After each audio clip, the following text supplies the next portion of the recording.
before it becomes too strong to deal with. Okay, we're gonna find out how it plays out. Take it away, gentlemen. Game 1. Thank you very much, Shiva. It's game 1. Big Liz, we out here watching a blast from the past. Talk to me about what do you build? What's the skill build? What's the item build? How do you play off lane Undying? Dude, it's all about the decay, right? Like that's what you're playing around. That's what you want. That's what you're going for. That's why they picked it. After all, this game to me is so cool because it has layers on layers of what we have seen people adapting with the Alchemist drafts, right? Like you pick the Alchemist, you know that the Queen of Pain is coming on the other side because no one is going to give you the Queen of Pain, so you preemptively, or afterwards, of course, you pick the Lion because with the Lion you will have some Hex versus that Queen of Pain, so you are able to pick one of the spirits, Void Spirit or Ember, whatever floats your boat. And then you hit them with the Undying, because most of these Alchemist drafts, if they have faltered because their side gets crushed and invaded before the first Aghanims, or maybe even the second one, if a second one ever even comes. But with the Undying, like, I can see the idea. You know, with the Undying, you should have that wall. On both sides this time, however, because of the Tidehunter is, of course, pretty free as well. Alchemist versus Lone Druid. Broken carry versus broken carry. Let's see how it goes. As the horn is sounded, 2 bounties per team. So far, nothing crazy. Offlaners, they're probably tipping each other like, who's gonna die the least this game, bro? Their job is just not die as much as possible, soak up an inhuman amount of damage. Yeah, pretty much. Just soak as much as possible on Tide, on the Undying. On the other side, like as you mentioned, I still believe that these 2 carries are pretty high up there. And I think my list is expanding when it comes to S-tier carries. Tiny is there as well for sure. Muerta, maybe even a Weaver, not really sure, but 4 or 5 carries are up there. Alchemist and Lone Druid, I feel like I'm kind of surprised that Lone Druid just completely goes through here. Yeah. Maybe it's just player preference. See how these lanes pan out. Mid lane, we've seen over and over again. But top is where the real magic is going to be. Miro playing with save. The kill potential does eventually arrive for some of these heroes. Like level 2, level 3. You know, Phoenix is out of position, as we've unfortunately seen many times in this tournament. He can't die here. Yeah, too many times. Too many times we have seen actually the Phoenix not really doing all too well. Decay also messes with Phoenix in multiple ways. Like it lowers your damage. It lowers your damage output because of the percentage-based damage that you have from missing health as well. So in a lot of ways, Undying is decent against Phoenix, but in a lot of ways, Phoenix is also good against him because of the Fire Spirits lowering the attack speed that you already don't really have a lot. You don't really pressure the egg as well. And I feel like that's one of the reasons why this hero is played a lot, right? Overall, like, not a lot of things deal with the egg very well right now. Yeah, we were talking about it earlier that you need kind of BKB on Kiritich to actually deal with the egg. Eventually. At the same time, Tombstone is not fun to deal with. Sure, they do have the bear that's going to help out in that regard from Falcons. And bottom, I'm glad to see Bane, man. This is one of those heroes that, you know, always flies under the radar. It's very not flashy, you know, but it's just fun to see in the game, you know. It's a very cerebral hero. It's definitely cerebral, I guess. I absolutely hate him, but top lane Skitter. Yeah, he's in trouble here. He's going to try to run himself away, but the bear's going to die first. Oh, and the rebound damage from losing the bear ends up killing him off. First blood drawn by Save in the top lane. As down bottom, Mama also suffering somewhat from Kataomi and Kiritich. That is a fantastic start. Getting your Undying involved in a carry kill at the beginning, and it's a bear too. That's beautiful. I know, they're doing really well everywhere. Top lane well, mid lane is even. You can't really ask for way more versus the Queen of Pain in the current state, even with good matchup. But bot lane is maybe the one that shouldn't be too surprising. It's Kataomi after all with Bane. The hero that more or less made him famous, got him into the tier 1 scene, and also kind of a sleeper hero that not a lot of players are willing to play right now. But he's strong. His Aghanims as well, by the way. Not too bad. Probably not going to get it. He's lower in the pecking order, but eventually he might. He's gonna start having to pitch onto Kiritich and be like, bro, check this out, dog. Let me tell you the play I can make. Trust me, bro. You need the other cores to die a couple of times, and then your case becomes stronger. Look at these noobs, man. They're feeding. Just give me the axe. I'll carry you. Skeeter and Snaking. still able to find some degree of CS for Skeeter. The earlier death is obviously going to impact him, but still very hard in general to stop Lone Druid from farming if you're not killing him. If he's alive in the lane, he's probably going to get a CS. Yeah, pretty much. And I think early in the game is probably... This hero is kind of weird when it comes to power spikes. Level 1, level 2, super simple to take down, bully out. If you bring the numbers, I feel a lot of players are doing that right now as well. They just try to kill him on level 1, make him re-summon, and just camp him. Then he gets this like Orb of Corrosion, maybe Phase Boots, and you literally cannot do anything to him any longer until the mid-game. The mid-game is where a true Lone Druid player shines. If he understands what kind of an item build he can go for. Is it going to be the Diffusal or is it going to be the Aghanism? Because if you go for the Diffusal, you want to fight a little bit more. You want to be pressuring the enemy team and playing the map. Top lane, they're going to be trying to play into Snaking here, gets himself hexed up, but at the same time, Save needs to run away from Skeeter and the boys as they bring the bear to bear, and they end up getting the kill. Snaking will survive. Unfortunately, Miro wasn't close enough to throw out some additional decays or a tombstone. Yeah, it's a... Of course, W for the Phoenix getting involved in a kill on the Lion for the Lone Druid as well. But Undying is farming. Itch, channeling the stun down bottom, looking towards crit. Concoction will land with the acid spray. They should have enough to get the kill. They hit him with the blood grenade, take away his life, and then will end up being a straight-up kill. And GPK! It's the Lion. Gets the kill on Malrine. This is something we spoke about before the draft, the ability of Lion to just show up randomly out of nowhere, lay in the spells, and then just completely eviscerate the Queen of Pain. I really think this is... This was the whole idea. They noticed what Falcons were doing against an Alchemist. They were picking Quap, making sure that they can pressure the map. And yesterday, at least, the day before, no one figured out a way to deal with this. But when you have Ember plus Lion, that's more than enough control. I gotta say, on both sides, actually. You know, on one side you have Lion, on the other Shadow Shaman. Shadow Shaman and Lion have, for a really long time, kind of been... how to put it? If there's a placeholder, they both fit in the same one. Same archetype, yeah. Actually, there's a lot of similar archetypes, right? So we'll talk about it in a second. Is Snaking getting jumped upon right now. And he is going to be able to find the kill with GPK Ember Spirit. Well done. That boom and laning stage. He's got Vanguard, by the way, already on Miro, and he's been having a pretty good tournament already. Played some exceptionally great axe. He's top of the CS shots with the Undying, bro. And you know most of these will not be jungle camps. Skeeter's going to be monopolizing that area, so these are just mostly lane creeps. That's why he's so high in the net worth as well. Top lane, they have come back in. Don't seem like they were able to do anything here. And Queen of Pain doesn't seem to have an interest in TPing over. She did just crack 6. He's trying to be sneaky Skeeter. Like he's sending the bear over, you know, to maybe try and get this Wisdom Shrine, but save is already here. No Savage Roar, I believe, leveled just yet. So Save should be able to contest this. Just like, what's this bear doing here, bro? Yeah. With the Bane, you can at least sleep him out of the circle. Okay. Ended up getting on the high ground cliff. So the bear will be safe, returning safely towards Skeeter. Malrine, though, being bullied a little bit in this mid lane, being pushed behind the tier 1 tower. This is problematic. A flag bearer is arriving at the same time. There's a lot of pressure being put to the tower. Might actually have to leave right now. I mean, this is already good enough, you know, just zoning her away from the creeps that are hitting the tower. The tower is on 50% HP, and they're also bullying top. Petboom has always been known for their laning stage, but this so far has been pretty perfect. Not only are they playing the laning stage well, but the heroes that they're playing it well with just thrive if they have good lanes. Undying, you never want to see a weak Undying in the laning stage. GPK will wait around for this power rune. His supports are camping on the other side, so he'll definitely be able to get it. It's an invis.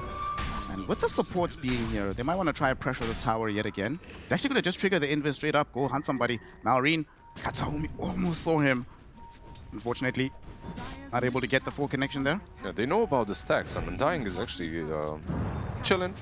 He's strolling by. That's a, what, triple stack at least? Yeah, triple stack for the Undying and Ember, with the Tombstone even committed. Why not? It's a lot of gold.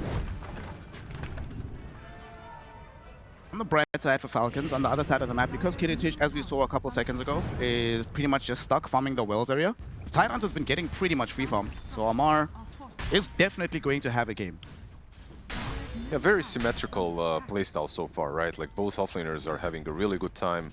Both carries are slightly pressured, but nothing crazy. I guess the only big difference so far truly is the mid lane, right? Like the tower has fallen, 2 levels difference between Ember and Queen of Pain. Ooh. Malrine blinks away. Kataumi was mid-animation for the Nightmare. Malrine does survive that one. Probably need to start with chains for that kind of a kill, but they could rotate top. They are trying to, at least for now. They're coming in from the high ground. Unfortunately, the courier for Phoenix was going to scout them out as they approached. That's a bit unfortunate. Phoenix could have been in an awkward position, but the chicken ends up doing the save. He's got 6, by the way. Phoenix was, because of the lone druid being in the jungle, Phoenix was given a lot of experience. Out of all the supports, he's the first one to hit his ultimate level and insta-rotation down bottom. Crit. Gonna find the shackles out onto Kiritich. He already ulted though. Got the chemical rage off though, so it's gonna be a very difficult kill. They're still gonna attempt it though. Kiritich now channeling the concoction, goes onto the Phoenix. They do get the Ravage off in tandem with the Supernova. Kiritich not dead just yet though. Beautiful Earthspike from the Lion to interrupt Amar before he can find the kill. Now Amar's the one that's in danger. GPK has shown up, throwing in the damage from this Ember Spirit, and Amar's gonna die. Nightmare onto Snake King, dragging him back towards these heroes. It's Kiritich who's still standing strong, almost full HP. Gank me, I don't think that's gonna happen, boys. Yeah, it was just a perfect debate by Kiritich. If they catch him before he uses his ult, that's literally insta-kill, right? Like Ravage into all the disables, he cannot survive. They don't even have to use the egg, but the moment he used ult, that fight was basically doomed. Like, they just don't have the damage to burn through him. Shadow Shaman not 6 yet, of course. No wards to maybe buff up that damage a little bit. Play also buys so much time for Bedroom right now. You know there's no Ravage, there's no Supernova. We're very much less scared of that happening again for quite some time. And it's also resources, you know, like this kind of a play, usually Queen of Pain is involved.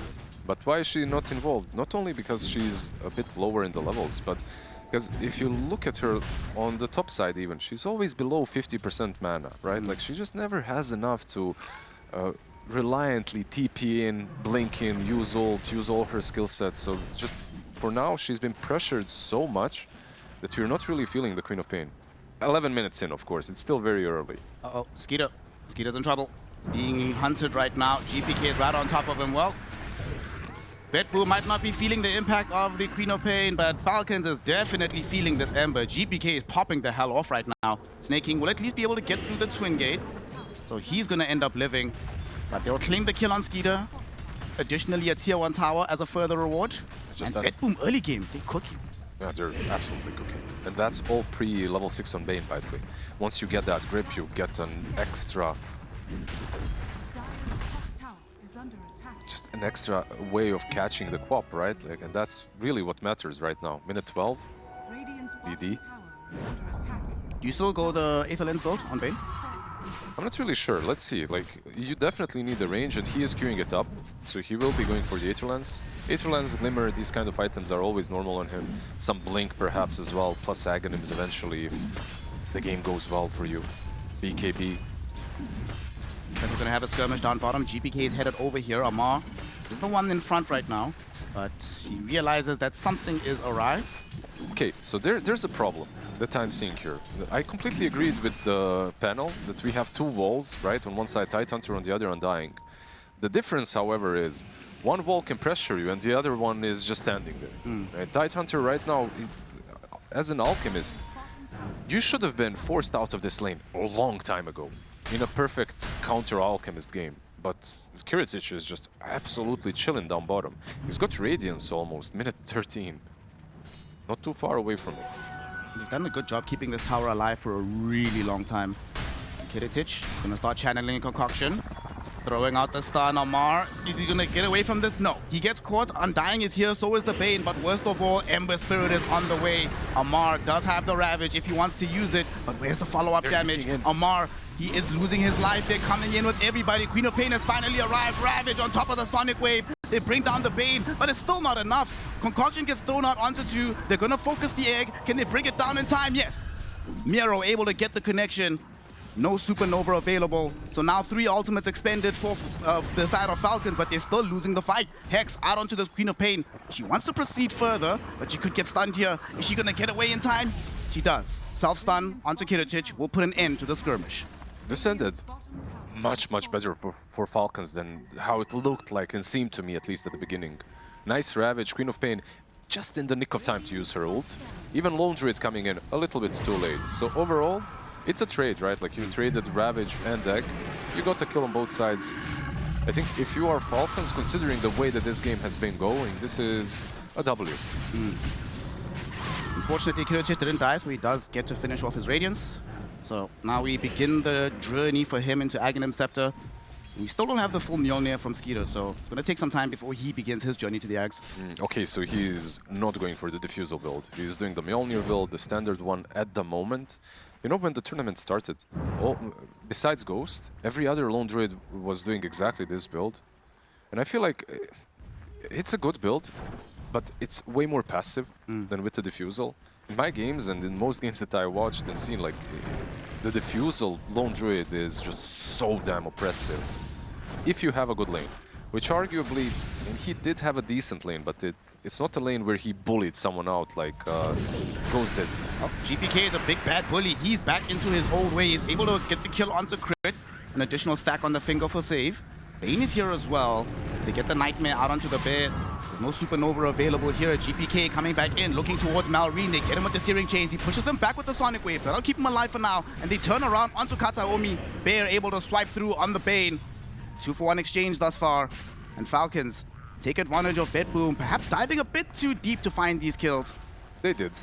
I think Bedboom are still more or less doing the right thing because they are alleviating the pressure off of the Alchemist. He knows where everyone is. He's farming. They're literally doing...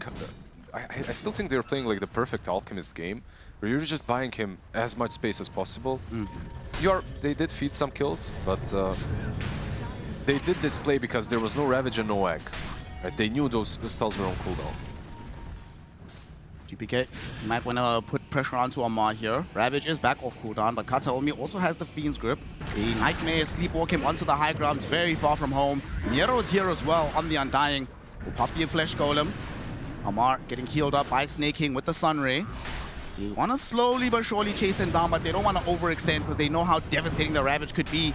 But he's so low right now, just needs a bit more damage. He's getting decayed over and over and over again. And Amar is going to just have to accept his fate, give up the Ghost to Miro.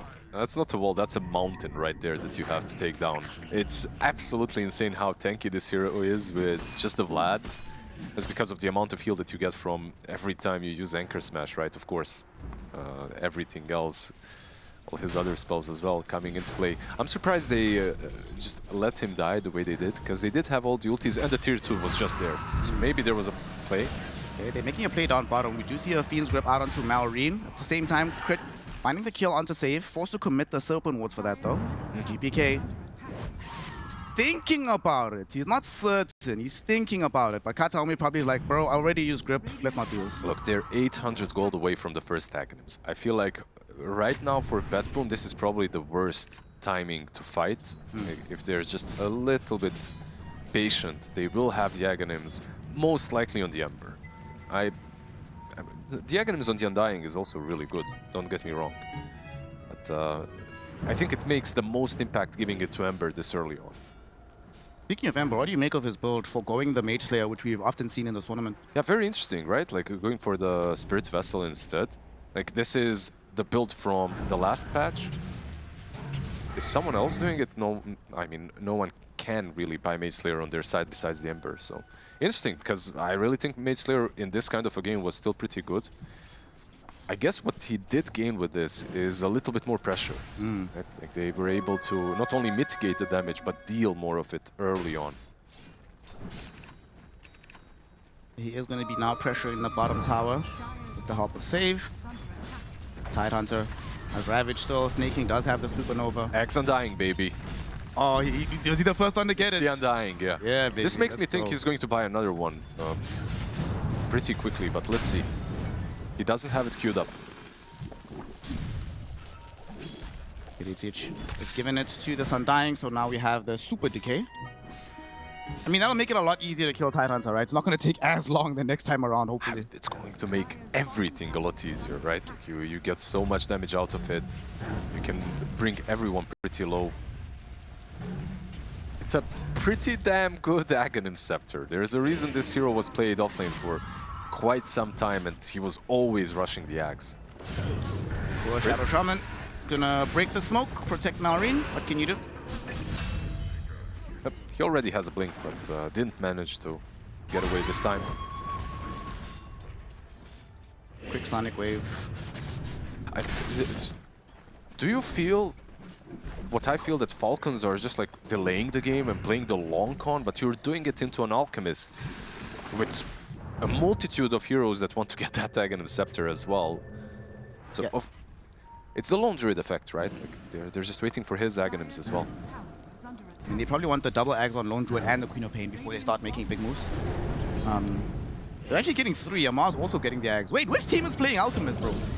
Because Falcons getting triple Aghs. Snaking, gonna be forced to trigger the Supernova here on the high ground next to this Twin Gate. This will definitely pop. The question is how quickly, and it's gonna be GPK that gets it. Unfortunately, the Fire Spirits aren't what they used to be in terms of like guaranteeing that you can survive in the egg. Yeah, if there is like one hero attacking you, and that hero doesn't have power treads, usually you can survive. If there's 2, there's no way. Even that's one hit that they needed extra, right, from the Undying that they got. So level 2 egg is what it's all about, right? Once you get the level 2 egg, the game is a lot easier.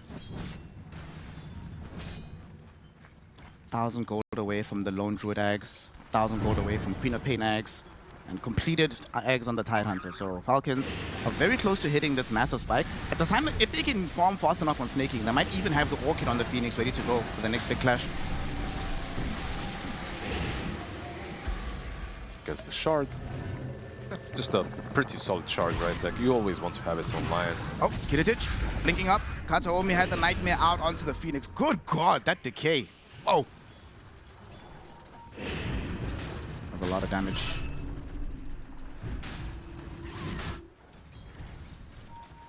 So naturally, there's a 5k gold lead for the Alki squad, but overall, if you're on the side of Falcons, yes, they are delaying and stuff, but they still have some places to play on the map.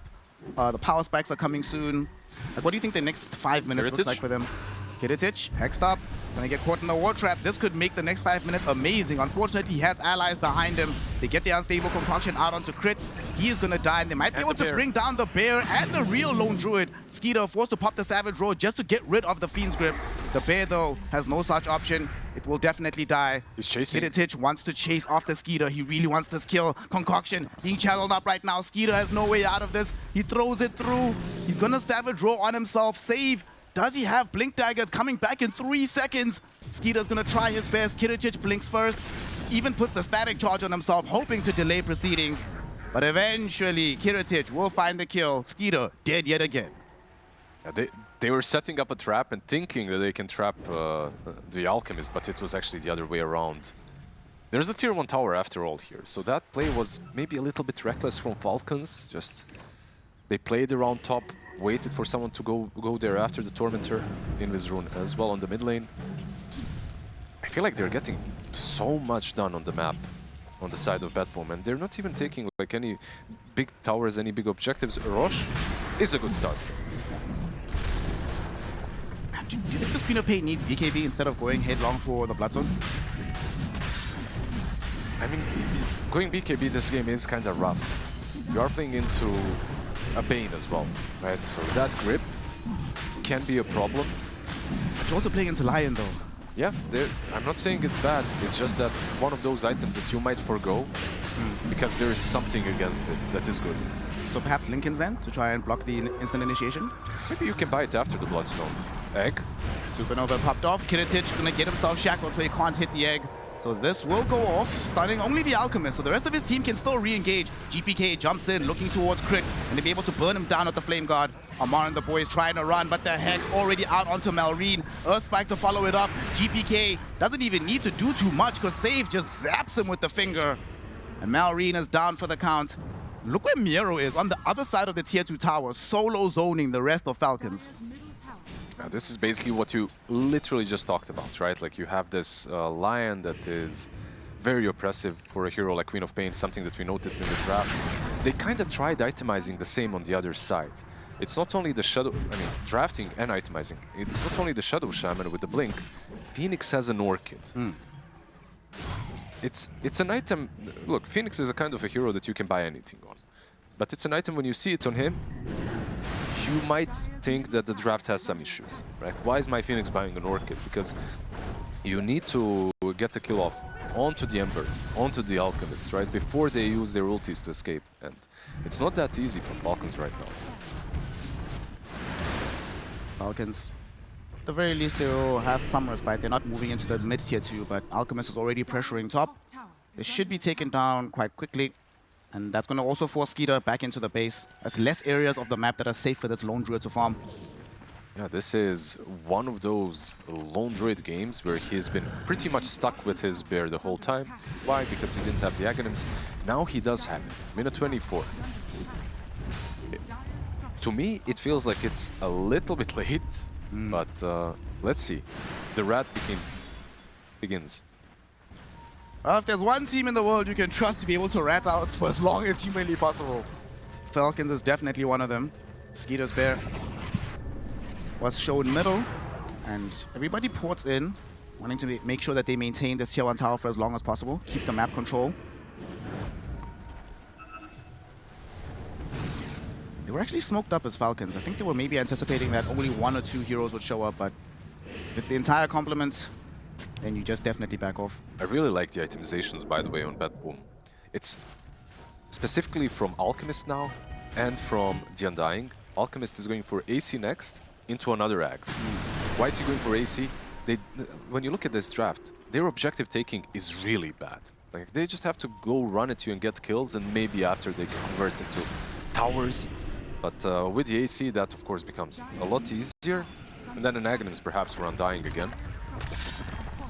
Heritage channeling a stun, but nobody really around. Tier 2 tower is definitely going to fall here. There's no way Falcons can defend this. I mean, Amar's going to throw in the token Gushes. He knows full well that this is going to have to go. Bane might be able to get the Nightmare out onto the bear. Let's see here. He's going to try for it. But Skeeter will lead the bear away. Should be fine. Maybe it's even worth gripping if you can get it from long distance, just killing off the bear. It's a nice chunk of change, 300 gold. Killing the bear, forcing the Lone Druid, of course, to re-summon. And resetting the map positioning a little bit, you know. You know that the Lone Druid is on the opposite side. Remember the Radiance bear? Of course. I don't want to remember, but that was tough times. However annoying you think Lone Druid is right now, trust me, it can get worse. Can it? I mean, that Radiance bear at least was not able to attack you. Remember this bear... Remember Denmark TI? Lone Druid at that tournament was maybe one of the most busted things, where you couldn't kill him. Like, no matter what you tried, and he only has like three Wraith Bands, and he's basically his immortal. And the Sniper Lone Druid as well, right? Like the... Oh, yes. That one as well. The D-Lance Lone Druid. Good times. Alchemist steeping bottom. Okay. Will he be able to get the stun onto anybody? No. Mass Open Walls should be able to clean up the tier 2 tower while Heritage is just staring. You can farm them though. Not too bad.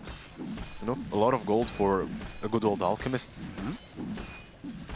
He's now 500 gold away from... No, a bit more from another Aghanim Scepter. Surely that one goes to GPK, right? Oh yeah, of course. The first one was given to the Undying, the next one goes to Emperor. Like, in some different game, you could argue that a Bane Axe is also pretty good, right? But you are playing versus Ravage, versus Savage Roar. It's a lot of AoE disables that kind of hit everything, so maybe not as amazing this game. Caught Skeeter's bear top as he was trying to steal away his Wisdom Shrine. So, see if they'll be able to kill it. GPK is here, Savage Roar on the other heroes, but Ember Spirit right in front of it. Drops the Spirit Vessel even on top of the bear. Nice free... Oh my god. What a spell decay is. Bottom lane though, Kiritich was getting gone on by the rest of Falcons and it actually ends up failing horribly. Kataomi came through with the Fiend's Grip on the Phoenix, allowing Kiritich to turn things around and get a double kill for himself on the Alki. Yeah, Pain is just doing a lot of work this game. If for nothing else, just the sleep to reset things, to save you from being shackled. High value hero so far. He's going for Blink next, of course, as well on Bane. And the fun basically starts there because you'll be able to set things up properly. It's a bit difficult to set up on the Bear right now with the sleep because there is a shard on Skitter as well. 1400 gold commitment, of course, but it is worth it to be able to dispel and Savage Roar from the other side of the map. He's also been doing a very effective rat job with this Bear. Even if he's drawing a lot of attention like this, they have to be here, right? They can't just like play the game normally. It's affecting how they're going to move around the map. Buying Falcons some crucial time to try to get some more farm on this real lone druid. Falcons will finally smoke. They have all these Aghanim's, they have all their ultimates except Supernova. Where are they going to connect to? They're moving towards a Maw, who does have the Blink Ravage ready to go. I think the way that they're drawing, the plan might be to bait on the Bear. Let's see. Yeah, they're connecting to the Bear, basically. Oh, but Amar, he gets caught middle, all by his lonesome. This is not a good place to be against all of these heroes. They even dropped the Undying Tombstone. Look how much damage is coming from Save. A level 2 Finger of Death with 3 stacks is no joke after you've already been hit with a massive decay. Yeah, I'm not really sure about that move. He probably wanted, you know, as every offlaner, poke your head out a little bit, perhaps get one more wave so that the play that your teammates are doing is a little safer. But this time around, of course, didn't work out. Crit is thinking perhaps of using the wards down bottom, but I feel like these wards have been detrimental to them. Like, they're feeding way too much gold to the Alchemist. He's thinking about it. But he also knows that the Lion is here. If he pokes out and he doesn't get out in time, he could actually die. And it's definitely not worth it, so gonna be forced to retreat. He doesn't have a solo kill there. Like, even if he jumps, it's these wards are level 1. Even with Hex, Perfect Shackles, wards. Maybe if he's not in the base, though. Save. Chasing out right now as GPK also is waiting around the secret drop. You see the quick buy on GPK, by the way? He's going back for Finally going back for the Mage Slayer as bottom. Crit gets jumped upon. He's gonna die. Skeeter's Bear, at the very least, able to rinse through Save. Popping the Shadow Blade. They don't have any reveal since the support is dead. He's so fast as well. Like, that's another thing, right? Like, this Bear, it's not only about the damage that it deals, the fact that he can play on its own, but the fact that it's so damn speedy. It's hard to catch. Although they do have a way to deal with it. Already GPK is now chilling with this Gem of True Sight. So they will have vision available. Not going to be so easy. And of course, he has now been given an Aghanim Scepter. So he's feeling really good for himself. So much mobility from the Ember now as well, right? Like, much, much easier to catch anyone in the backlines. Falcons are going to smoke up. Omar moving through with Crit. Got a Bear with them as well. On the top side of the map, we do see the Queen of Pain and Phoenix are making their way towards them, but oh no, that's so unfortunate. The illusion. It saw the Phoenix disappearing under smoke, so BitBoom, they know that this play is happening and they know where these heroes are coming from. There's also absolutely no one showing on the map, right? So you generally, there's that spider sense, you know that they're doing something. Both teams absolutely smoked up. Tormentor is alive, so I guess that's the play. See if they can claim it. Queen of Pain opting for an Aeon Disc as her defensive item. And they're gonna just try to go straight ahead and pick up this Tormi. Doesn't seem like the BitBoom boys know that this is really happening. So free Tormi goes towards Amar. It's kind of free, but I feel like they just, with this play, they more or less said take Rosh, right? At least at that point. Fortunately for them, of course, Roshan didn't respawn. It's super long respawn timer. The big man has only just now returned. We'll see when BitBoom feel comfortable enough to walk in, snatch the chain. But Falcons, what's the next move for them? Queen of Pain is indeed going to buy BKB, so she's going for the double defensive item here in the Aeon Disc. Aeon Disc first, yeah, and then a BKB as well. It's just a very difficult game for her.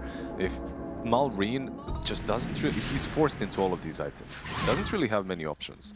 If he doesn't have the Aeon Disc, the moment he gets jumped on, he dies. That's the problem. And if he's eliminated first, I doubt that they have the damage to take the fight.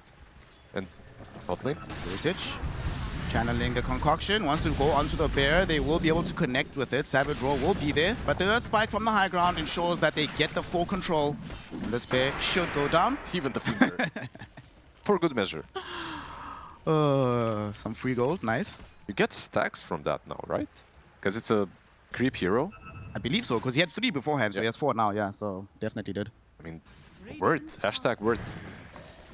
You know what's happening to the Queen of Pain is sort of goes back to the draft, right? Because the trade has often been, as the panel talked about, one team gets the Alchemist, the other team gets the Queen of Pain. So if you prepare to deal with the Queen of Pain as the Alchemist team, you put yourself in this position where the Queen of Pain can't play the game normally as she likes to do. Yep.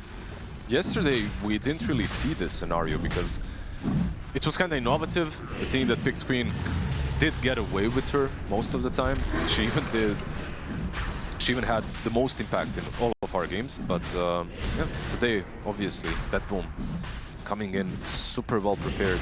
The bear is still ratting. He's got Silver Edge. He's going for BKB next as well. Maybe opening up space for Crit to use his wards. Aegis now on Kiritich. He moves bottom. And Crit did not have an opportunity to drop down some wards. But like you said, probably would have just fed the gold, so probably better not to. Luckily for our boys on Bad Boom, they do have a lot of mobility between the Ember and the other heroes, so it shouldn't be way too difficult to deal with the ratting for them. But on the side of Falcons, they are getting a lot out of the map. Lone Druid is farming, so is the Tidehunter. They're sitting on more or less 20k net worth at the moment. Doing pretty well. The moment Tidehunter gets a refresher, I feel like this game, you know, the team fight from Falcons might be pretty damn strong. Yeah. Arena is the one that's struggling the most in the network department. Not really his fault. But BKB is going to emerge eventually for him. Double Ravage will be there, and they'll have a BKB on the Lone Druid. So Falcons are definitely setting up for this late game. Ratting as much as possible. Skeeter's Bear still just constantly in the bottom lane, forcing some people on Bedboom to have to respond. Probably one of the reasons that they feel that they have to push this bottom lane right now to be like, guys, we can't just always have the waves coming against us. They even glyphed. I think this opens up some wards for the top, right? Like Crit is already on the other side. But there you go, the Ember TP back. Okay, they're actually gonna maybe try to get aggressive onto this Ember spread. It's so the mass serpent wards, but he's so healthy still. GPK is chilling. They didn't even feel the need to pop BKB. He's actually standing there farming the mass serpent wards with no fear. It's just high hopes. Killing the Ember there was never going to happen with the two of them. They needed an... the plan was good, but the execution needed another hero. Oh, now have a Roshan's banner drop down to protect some of these catapults. Malrine gets jumped upon, forced to activate the Aeon Disc. Does blink himself away. Still doesn't have the BKB though, so needs to be careful. Miero dropped the tombstone in between these barracks. Should ensure that the range barracks fall. We'll see if they can get the melee as Alchemist falling very, very low in HP, but GPK buying space on the backlines with his BKB, forcing back the rest of Falcons. And that opens up the space for them to secure the range barracks and the melee. It's a full set. The ratting from Skeeter just got a whole lot more difficult. Yeah, he literally wasn't in his base while all of this was happening. He was trying to rat mid, but he didn't really have a wave. Because of what happened with the Ember on top lane, the top lane was also not really next to the tower, so he couldn't rat top either. On the flip side though, Falcons, even though they lost the side, you can see that they have the firepower. They just need to execute all their ultis as well. Smoke. Amar has the Blink Ravage. Is he gonna pop it? Doesn't want to go into the high ground without vision, so they'll send the bear first. Tombstone already dropped down by Miero though. There's a stun from Kiritich directly onto the bear. They want to bring this down before the fight even starts. Beautiful force off to get away from the Earth Spike, but it's not good enough in the end. Brain Sap brings an end to the bear. I would say this is very costly. The way you play around your second summon is very important in this stage of the game, so just taking that bear away from them might stop any aggression from Falcons. Aegis timer is still there for 1 minute and 40. GPK was thinking about chasing in onto Snaking, but Snake did see the Remnant coming, able to Icarus dive out. But Bedboom and them, they don't have that much time remaining on the Aegis, and they want to use it positively. They actually eventually find Snake King. This mobility from GPK is actually absurd. Snaking does have buyback though, so you could utilize that to re-engage the fight. Oh, the force. Nice. Okay, offensive forced off into this Alchemist, but they can't kill him in time. The Soul Rip kept him alive, and now the defensive Nightmare. Eventually, though, they do manage to bring him down. When he returns, he will have BKB at the ready. Skeeter's Bear trying to stand tall in front. Not going to be able to do too much as now he's getting jumped upon. Miro trying to bring it down with the Decay, forcing the BKB to be activated by the Spirit Bear. And now Kiritich, he knows that there's no more Sonic Wave, no more Mass Serpent Ward, might still want to stick around to finish off this lane of Barracks. Miro jumping onto Malrine, forcing the activation of that Aeon Disc, while the other carries are just sitting and hitting the buildings. But Kiritich wants out. He sees Supernovas coming back in, dealing with a big team fight. Maybe they're gonna bait though, force them out of the base. Amar, he comes out throughout the gush. There's the Icarus dive forward. No Supernova just yet. Snaking. Nice little laser, but it gets cancelled out. There's the Ravage and connect onto Miro and the Ember Spirit. Can they kill Miro? Yes. At long last, Kiritich will join him in the grave as well. It's a double kill for Malrine. As GPK is forced to run. They do have the dead in the water though. However, he activate the BKB, dragging this anchor. He needs to get out of here. Don't get entangled. Don't get hexed. Unfortunately, he can do neither, and he ends up dead. What a hold. They don't lose their side. They take down the Aegis. They take down all three of their cores, right? Like Undying instantly respawns. He's top lane farming. He needs to be careful as well. Look at the Bear. It's hunting. Bear's coming. Tries to get to the Defender's Gate. Gets broken. BKB popped, and the Earth Spike to halt the Bear's approach. Just what a beautiful hold. They knew... There is maybe a question of not using the BKBs on Alchemist perhaps a little bit earlier. They allow themselves to get caught, but that's what Shadow Shaman is all about. That's what Ravage is all about. And in these kind of circumstances, Falcons just played it perfectly. And that's before even double Ravage is available. That's just the one. Now they're going to try and force these buybacks. They're going into the base right now. Miro. They smell blood. Awkward position here. He does have himself in the ultimate form, but his BKB is on cooldown for another 35 seconds. Mass Serpent Wards have been dropped. At the very least, they're controlling the Bear, but there's still damage going on to the tier 3 tower. GPK forced to finally buy back. He even committed the full finger of death to kill the Bear. Nightmare back onto the Screen of Pain, but Amar's right there onto the Bane Elemental, hitting him with the Anchor as well as the Sonic Wave follow-up from the Queen of Pain. Ember. That's the kill. Beautiful No shackles BKB. from Crit. No BKB for the Ember Spirit. There's a Hex on the Bear, so that will prevent the second round of Entangling Claws. He's gonna be fine for now, but Skeeter still charging through. This Bear cannot be stopped. Finally, the BKB returns. It'll allow GPK to get out of here and not die back. Kiritich in the meantime jumps onto the Bear, able to bring it down, but Malrine went to the backlines. He has a vendetta against Ember, and he forces him to die back. Can he get out of here as well? He can. Crit, the beautiful forced off, will play for it with his life, but it's a cost that is well worth it. And Falcons, they just flipped this game upside down suddenly. That's a dieback on Ember. The way he moved, like, it wasn't a bad play from him. He initiates in the backlines, he was Lotus, so he reflects the Orchid even on the Phoenix. He was able to catch the backlines, but he didn't really play around the BKB timing very well. And it forced him to lose most of his HP. The Entangle after an Entangle, and keep in mind, this is all pre-Aghanims on the Lone Druid. Like, after the Aghanims comes through, I'm not talking about the Bear Aghanims, the Druid Aghanims, which you see way later down the line, those Entangles will be pretty much non-stop. Game is now, for the first time in the entire game, Falcons have the gold lead here. It's actually crazy that, like, let's say 10 minutes ago, they only had 6 kills. And yes, they've doubled it, but the kills they've been getting have always been high impact in this portion of the game. No, absolutely. Out of these 7 kills that they have gotten in the last couple of minutes, 2 of those are on Ember, so that alone is pretty damn massive. Huge gold swing. This Aeon Disc, honestly, is just allowing Queen of Pain and Malrine to really play the game freely, and that's exactly what you want from Quad. This hero, I feel like she doesn't need a lot. Like, when it comes to the damage output, Aghanims already feels mad. Like, the damage is already good enough. You just need to stay alive. And Aeon Disc kind of allows you to jump the backlines, use your spells. If you get going on, you can still get away. Yeah. And speaking of actually some of the Aghanims, right? I feel like one of the best neutral item Aghanims combinations, if you have this Conjurer's Catalyst plus Aghanims on Queen of Pain, that is like perfect. Yeah. It's a very good enchantment. And neutral item for Quap. They didn't nerf it. It was absolutely busted. It was like... I think Meepos were solo dying to the Catalyst. Like it was just ridiculous. Anyone that takes it could solo kill heroes if they're clumped up together.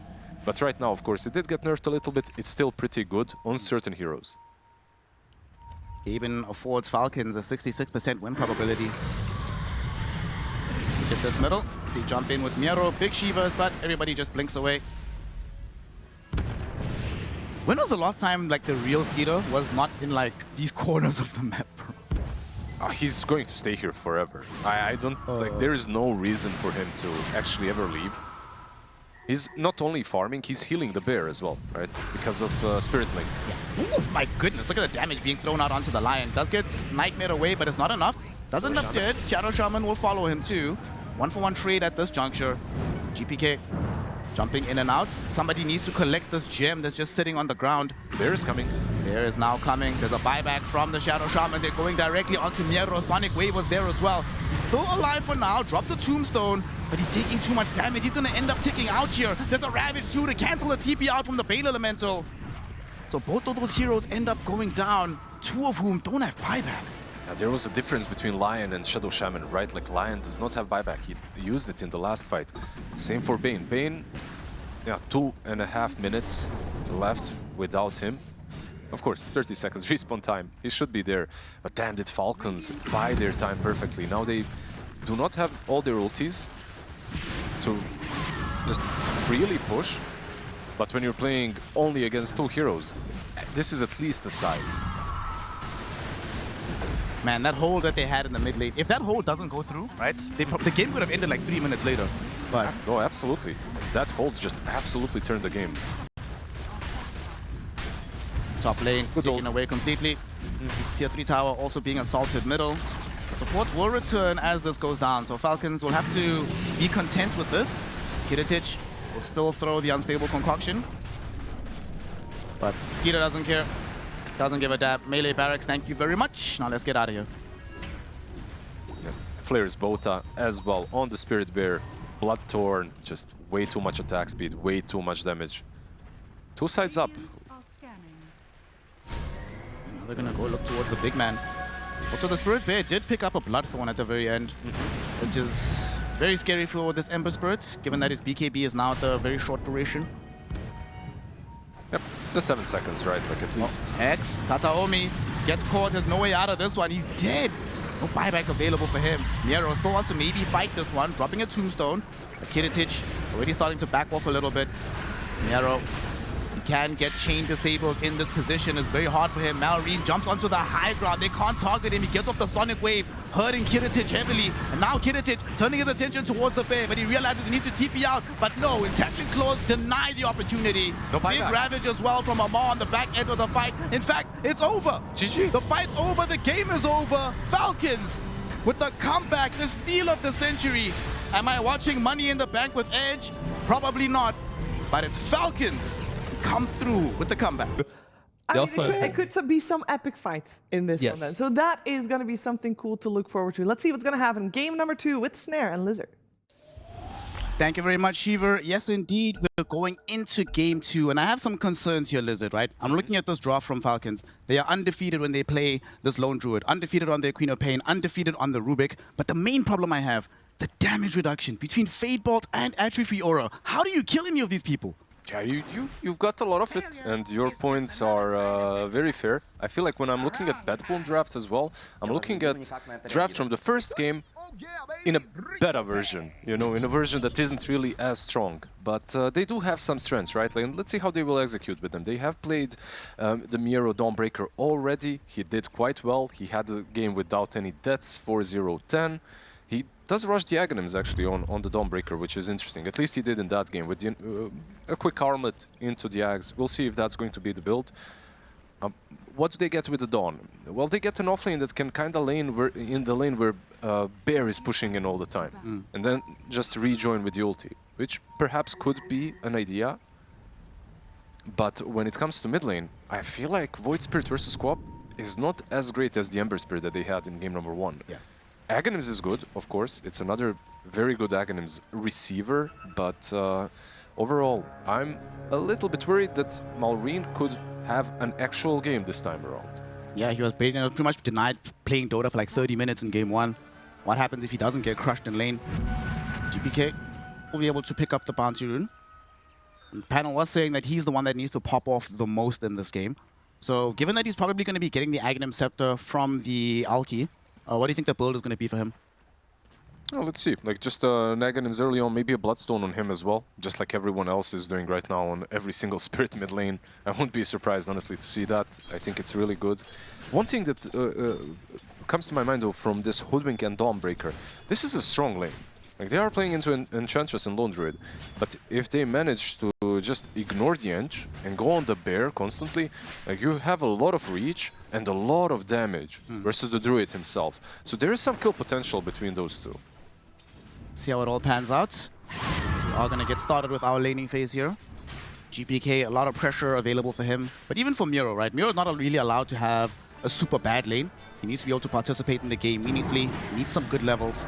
He's already zoned out, by the way. Just as I said that, and just as you're talking about him, he's already being completely zoned by the bear. Oh no, he actually might die. Got clawed. Oh, okay, that was very close. If they were closer with snaking, that would definitely be a death.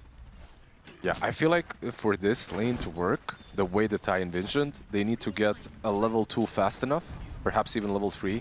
But level 2 is basically where they do have some power spike, where they do have the strength to kill the bear.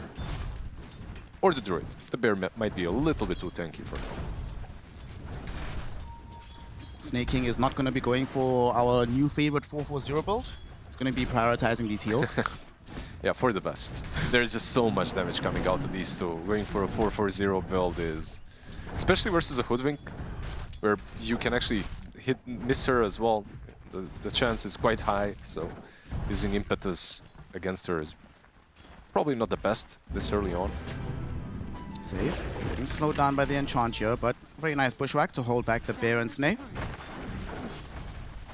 Was it the courier though? Kind of a big deal. That was a salve. A little less region for him to work with. I still have a couple tangles remaining in the inventory, so hopefully he can utilize those. As on the other side of the map, Amar, as much as I love Underlord, this is actually one of my favorite offlane heroes in the entire game. You don't really expect them to be bullying and shutting out Killage. It's not like some slaughter offlane, right? You're just playing heads up into him. Probably not, but this combo is actually kind of not bad. You're playing Rubik and Underlord. It's one of those combos where Lift is actually a very usable spell, as you can, if they go for Pit of Malice a little bit earlier, you can root, lift into another root. It could lead to a kill. I mean, these are just my dreams. I'm dreaming of Alchemist feeding, honestly, at this point. I mean, I'm seeing this guy every single game. Man. I think we've had almost all of the Alchemist. All our games are Alchemist. Yeah. It's kind of crazy. Bottom, they're finally going to go on to Skeeter, as you said, once they achieve the level 2, and Skeeter indeed is going to die. Save. Securing the first blood for Betboom team. Yeah, like this is something that they've got for themselves. I think that this lane could go real bad for Falcons real fast. If the Lone Druid dies once or twice without the resummon, that's where the hero looks really weak, because he comes online way too late. See if Betboom team are going to be able to leverage the aggression again. Perhaps wait until level 3 next time. The top lane, Marstal just farming away, Kiritich farming on the tower. Crit might be in some danger here. They need to get vision for the concoction to land, but Kiritich can't find it. Gonna end up self-stunning, and that might lead to his death. Pit of Malice in tandem with the Firestorm. Crit can't find the telekinesis. Spends it on the Crystal Maiden instead. And Kataomi looking back towards Crit, having a 1v1 fight, will actually win it. What a boss, Kataomi dies, but hashtag worth in the end. It's a 1-1 trade. Yeah, absolutely. Super boss plays from the Crystal Maiden. Both of these heroes actually had a lot of usable items, you know, Fairy Fires, Lotus as well, so debating on one side and on the other. In the end, Underlord is probably happy with what just happened. Like, he got some solo experience. How's this mid lane doing? So, in the previous game, of course, GPK was crushing Maureen, but as you said, not going to be as good of a matchup. They did do one thing, though. They secured the Water Rune for GPK. And that's already a pretty big deal, you know, preventing the Queen of Pain from pressuring him further, even forcing the Queen of Pain to go back to the fountain to refill. Top lane, Rubik might end up losing his life here. Kiritich going right after him, bringing him down within the acid spray. It's an excellent kill. Amar will clean up some of these Warpine Raiders. Will eat some damage for it though in the opposite direction. They have stun again. They might actually be able to bring him down. The stun is being channeled. Amar doesn't have any spells. He will pop the magic wand. But they can't. It'll try to help, but fighting into the Firestorm right now does feel a little bit iffy, so they'll let him live. Yeah, without the acid spray. Like if Alchemist maybe had the mana for both spells, that's almost certainly a kill. But like this, there is no way. He just manned up, right? If he started running, he probably dies, but stood his ground and continued hitting. He's going for the Atos, by the way, build on Underlord. I mean, kind of cool. This was a build, if you remember, when Underlord was played on mid lane as well for a little bit. It'll provide an additional route for themselves. Yeah, some extra catch is always nice. You are playing into a Void Spirit. Their catch is literally lift. That's it. Yeah. Like, lift into the root.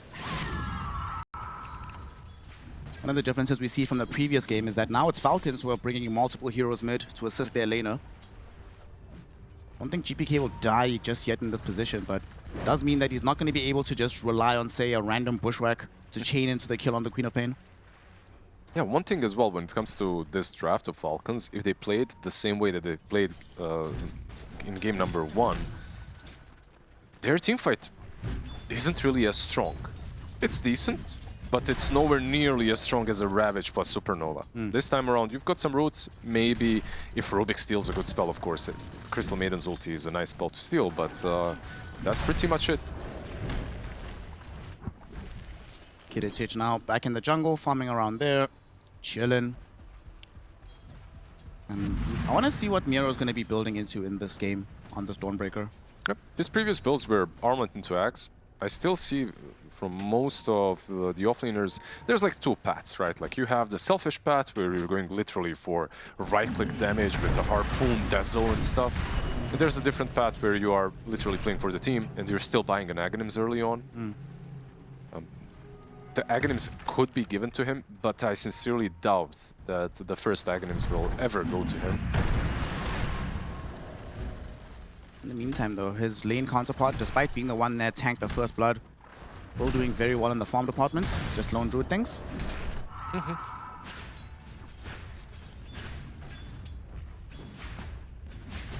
Did anything change when it comes to zoning the Alchemist out of the lane? Like last time they had the Alchemist... Bushwhack out, but Cop should be fine. Not enough damage.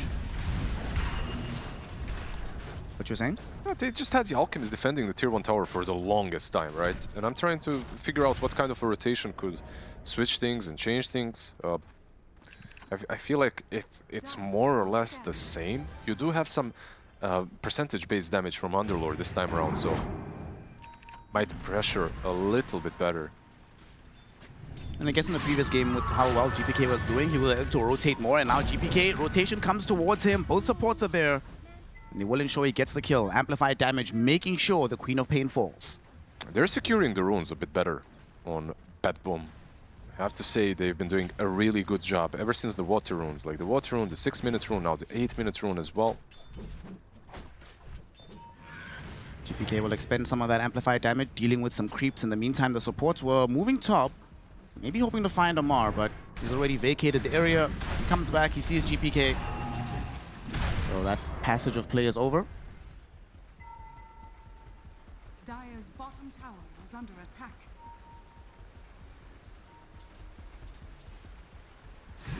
Hunting for the Underlord, it seems like. But he knows, seemingly at least, no one is showing mid. Void Spirit is not there, so he's making sure not to fall to this gank. And one thing that I have also seen from Batboom is these two supports really love playing together. Like at this point on the game, in the game, like ever since minute 7 to like minute 11, they don't give a support a lane to get the level 6, like let's say Falcons give to Snake King if he's playing Phoenix or something. Instead, they're just trying to make plays all the time on the map. It's a riskier play, but if it works out, it's really good. GPK gonna be going for a Mage Slayer, it seems, on this Void Spirit, so that's gonna be the build-up. We're not gonna get that It's like Spirit Vessel or whatever. I'm also curious what the Underlord is going to build. In a lot of games, you see Underlord will go like some Crimson, some Greaves, some Pipe of Insight. Those items don't really seem amazing here, so maybe he could chooses to go different utility, like some Lotus Orb or earlier Aghanim Scepter for himself. Well, for now, it's still the Atos that he has queued up, so we'll see afterwards. All of these items are good that you just mentioned. I mean, Pipe is always useful in this kind of a game. It's all right. It's not like an insanely good item, but it's still pretty good. Crit in search of some experience through this mid lane as the creeps come in. Ideally hoping not to get jumped and get closer to level 6. But they're waiting in the wings here with the Crystal Maiden. But he's not showing, playing very, very safe here on this Rubik. His job right now is literally just to show up to the wave, use a Fade Bolt, prevent the wave from, exactly like this, prevent the wave from hitting the tower. Popto. Now Reen actually blinked in. GPK was right there with the Aether Remnant. They're going to be able to kill him. Miero showed up as well with the ultimate. Now Crit is going to be the one that's in trouble. Manages to dodge the Starbreaker though. Not enough movement speed from Miero. Yeah, Malrine greeting out a little bit. It's a Carty lane. You always set up this kind of a gank on a Carty lane. And even though Rubik already dealt with it with the Fade Bolt, he just moved in for like 2 last hits that he could have gotten there. So the risk was, I die, but I might get 2 last hits. Yeah, it didn't really pay off in the end. They will lose the tower as well, most likely. Down bottom, Miero has TP'd back. Mosquito's trying to put pressure on the tower. You do see GPK tanking quite a bit of damage here from Malrine. The Sea Dragon, is it going to be able to finish off the tower? No, Malrine will at least get the deny on the tier 1. Kiritich. Oh my goodness, Amar almost solo killed this guy, but now reinforcements are en route. GPK is the first one to have TP'd in. Amar, can he fight his way out of this? Bushwhack is there, Unstable Concoction to follow. This is taking so damn long, but eventually Amar will fall. It was a beautiful bait once again. I feel like he reads Amar exactly the way Amar likes to be playing. You know, if Amar sees a way to kill you, he will attempt. Like, he will try that play. But of course, it was all a bait because of the Chemical Rage. The moment Chemical Rage is up, there is no way in hell an Underlord is going to solo kill an Alchemist at this point in the game. Killer's of course going to juice up the net worth of this Alki, bring him closer towards the Radiance. But in the meantime, on the other side, in a inversion of what we saw in Game 1, where Skeeter was forced to play super scared very early on. Now he's just by himself, taking casually a tier 1 tower. Yep. Versus the Dawnbreaker, if she's alone, you can definitely do this. You can zone her as a lone druid without any problems. And they opted not to play around her, which is normal. Rubik. Work crit, he's dead. Yep. Somebody had to die. And maybe they're going to still keep the chase going onto the Underlord. They only committed 1 step for that one. Alchemist is also chasing in behind. Amar realizing he's in danger, trying to slow down this Alchemist, but they have so much disable here. We'll see if anybody comes to help save him. Doesn't seem to be the case. Even Freezing Field committed for that one. The Snail is tanky, right? So if you want to get this kill, it's better safe than sorry. Use all your spells, make sure that he dies quickly. No need to waste your time. Unfortunately for Falcons, of course, they have the Enchantress, and this is the sort of a hero that isn't really great at responding to ganks, just TPing in. She's great at setting things up, but yeah, a TP from an Ench in that situation just absolutely does nothing. He's actually going early Ags on the Ench as well. It's the new build. I feel like every single Ench player right now is just rocking this early Ags. It's good. I mean, look, if you're in a game in which even your Underlord on offlane is buying Atos, I think then the Aghanims on Enchantress is probably worth your while.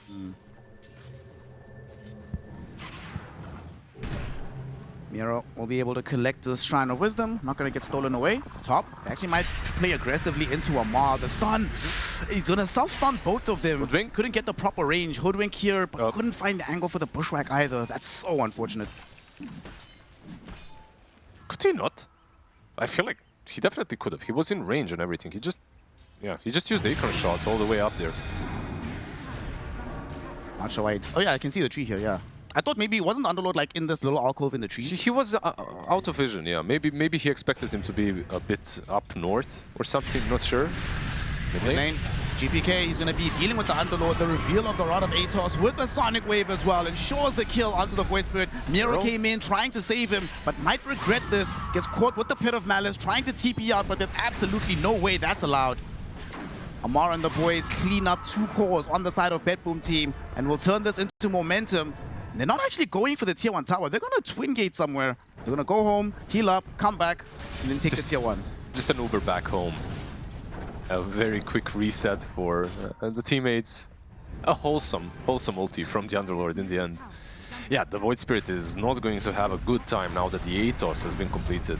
And you know what, like every time I see this Alchemist kind of a draft, I always think, don't deal with the Alch. Deal with the hero that will be getting the Agonists, right? Like make him as miserable as possible.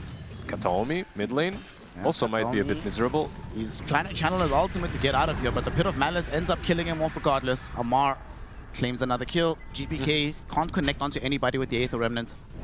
But basically the idea is, if you make this Void Spirit pretty poor, as he is right now, he's the lowest net worth core, and if you itemize for him, and the Alchemist literally has to put 4.2k net worth into the Void Spirit. I mean, maybe that sounds like a very good strategy to me.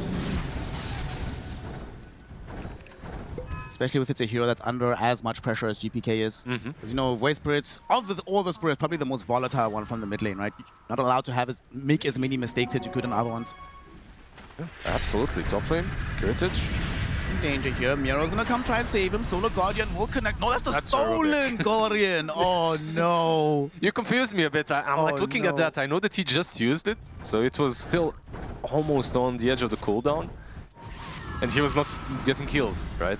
Okay, Kataomi gonna find more danger. This time, here's the original. Solar Guardian comes through onto Amar. Bushwhack is there as well with the sharpshooter. Do they have the kill? Amar does die, but he will ensure that he takes Kataomi with him.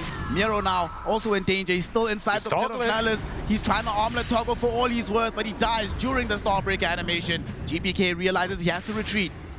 Malrine considering the chase, but realizing he's out of mana, will decide to let him go. Is this the kind of a game, if you're playing Void Spirit, if you're playing even the Dawnbreaker, could you be thinking about the very early BKBs at this point? I mean, when you look at Falcons and what they're doing it without a lone druid. It's 4 against 5 right now, more or less. And you are dying to basically roots. When it comes to all other control, it just isn't there for Falcons. They have no BKB piercing stuns. They have no stuns. Okay, they might be able to get a kill here. Aether Remnants out. Not enough damage, unfortunately. Oh, that's just rude, bro. Come on. No, that was wholesome. You caught me, you know. You didn't kill me, but you caught me. Kind of a tip. Mid lane. Heritage is now under some degree of danger. Is inside the roots. They will end up stealing the concoction from him, but he gets out in the end. We have seen a lot of Rubik games, right? Like, this hero is contested right now. He's in a good spot. This is one of the rare games where I feel like if you press R and on any single hero on the enemy team, whatever you steal, you're happy. It's good. Well, maybe not Starbreaker. Starbreaker's not that good. It's good. Starbreaker's not that good. But yes, the rest is pretty legit. Radiant are scanning. So right now, you see Amar leveraging the Rod of Atos in the top lane, going off the save. GPK will be there, hoping to turn this around. Here comes the Solar Guardian. It will land, but not directly onto Amar. Thankfully, Kataomi is there with the Frostbite to ensure the kill. GPK leaps in the wrong direction, but will still get back on top of Snake King. Drag him back with the Aether Remnant. Starbreaker will be there. And Miro finding himself a double kill. Yeah, Miro obviously going for most likely Harpoon. Echo Saber already there being built up. But this is the power spike that we were waiting for, right? Void Spirit now has his Aghanim Scepter, has that AoE silence to work with. Let's see if they can maybe take down the bear. Immediately goes down bottom. Oh, Skeeter able to juke away. He's going to be fine. Crit will happily tank this gank. So he's going to die, but Skeeter gets to live, retreat back into the jungle. That's actually a pretty big hidden buff to Lone Druid. The bear breaks smoke now. Yeah. Because it's a hero creep, right? Like it actually just broke their smoke. Very unfortunate situation to be in if you're on the side of Bedboom team. Nonetheless, Kiritich, he is going to do the same thing that he did in the previous game. He's not going to go directly into the secondary Ags. He's going to start to play his own game. Blink BKB and see if he can get involved with his team. This seems to be the standard right now. Before Wallachia, most games I was seeing the double Aghanims. Like, people will just YOLO out completely into the double Ags, but in most of these games during Wallachia, the team that has the Alchemist is pressured way too much to accomplish that. Like, as a position 1, eventually you have to join these fights. Been spending a lot of time moving around with GPK and the supports, but unable to really find anything. Thankfully, his net worth is inflated by the Aghanims, but does need to get more active on the map to continue scaling, especially because of how well Malrina's farming. Almost has his Aghanim Scepter 50 gold away on the screen of pain towards having it. He's had a much better game, right? And when you think about the itemization for him, I think it's a little bit easier as well. He might go for the on disc. Even just a BKB is good. I don't feel that he needs to commit into both like he did in game number 1. So a little bit easier for him to play. And also, when you look at these heroes on the other side, damn, this Shadow Strike usually hurts. But if you're a Crystal Maiden and a Hoodwink, it rips you apart. Like, you're losing half of your HP. Crit, crit.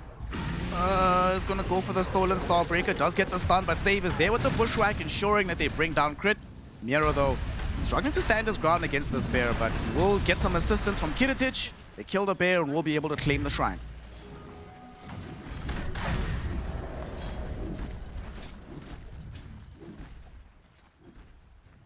So Miro almost has access to his BKB. Just needs one more creep camp to finish it off. Echo Saber, Omelette, BKB, they're making sure that there is somebody on the team that can outlay some physical damage in the periods of time before Kiritich joins the fights completely. Kind of cool, right? Like, they have multiple sources now. Top lane, Amar. Okay, that's going to be interesting. They should be able to actually kill him here. Miro shows up. Amar getting healed up, though, snaking there with the attendants afterwards to ensure that Amar doesn't fall. Miro's now the one that needs to go away. Sonic Wave pushes him out, but he should still TP just in time. Yep. So kind of even. Nothing really happened besides one pretty big thing. Your Rubik, again, stole the Solar Guardian, which is one of the easiest spells to steal. Of course, the moment the Dawnbreaker hits the ground, you can take it. They're actually going to go try to do something with it right now. They smoke up. Queen of Pain and the 2 supports. Sonic Wave is down. They're going to be a jump in from GPK onto the backlines. 2 hero silence. And now Kiritich finds Crit. Should be able to kill him before he uses the Stolen Solar Guardian. Bushwhack on Queen of Pain ensures that she dies as well. So Bedboom team, they read the movement very well. They responded. They get 2 quick kills. They had one really nice lane ward on top, which scouted a bit of the movement. Is Amar in danger here? Gonna try get himself through the gate. Yeah, he's killed. Yeah. By the way, he's going BKB into Gleipnir on the Underlord. I know that we were wondering a little bit earlier, so after that it will be the Aghanim Scepter. As before, nothing really crazy happening, but no utility that we come to expect from the Underlord on the offlane. Just pure control, which is something that they truly do lack, so it's understandable. Aghanims, by the way, also completed on Snake King, so you have that route as well. Some extra damage coming in as well. They're actually building 0 utility. We can count the 4 staff that Enchantress and the Rubik are trying to get, but there's He's no got Shard. He's got Shard on Rubik as well. He bought it. Did he buy it out? Okay. Yeah, so you can lift someone at least. 4K net worth lead for the Alchemist drafts. Not really that bombastic. And they're thinking about sneaking into the Roshan pit here. Or at the very least, using the Roshan pit as cover to jump up on the high ground, looking for the Rubik. They can't find him. They will still get him with the Frostbite. He should still die in the end. Save. Happy to commit the Sharpshooter for the kill. Playing Rubik in this kind of game and not having any mobility is basically that sentence. Every time they see you, you're pretty much dead because of the silence, right? Like Void Spirit jumps you, you're silenced, you can't really get away, you can't use your Shard defensively either. Falcons did scan over the Roshan pit. They assumed that something was happening, but now they will see some of these heroes showing. Kiritich, very, very close. towards at least having that plate mill, give himself some bonus survivability on the way to the AC. I think he's already more or less activated.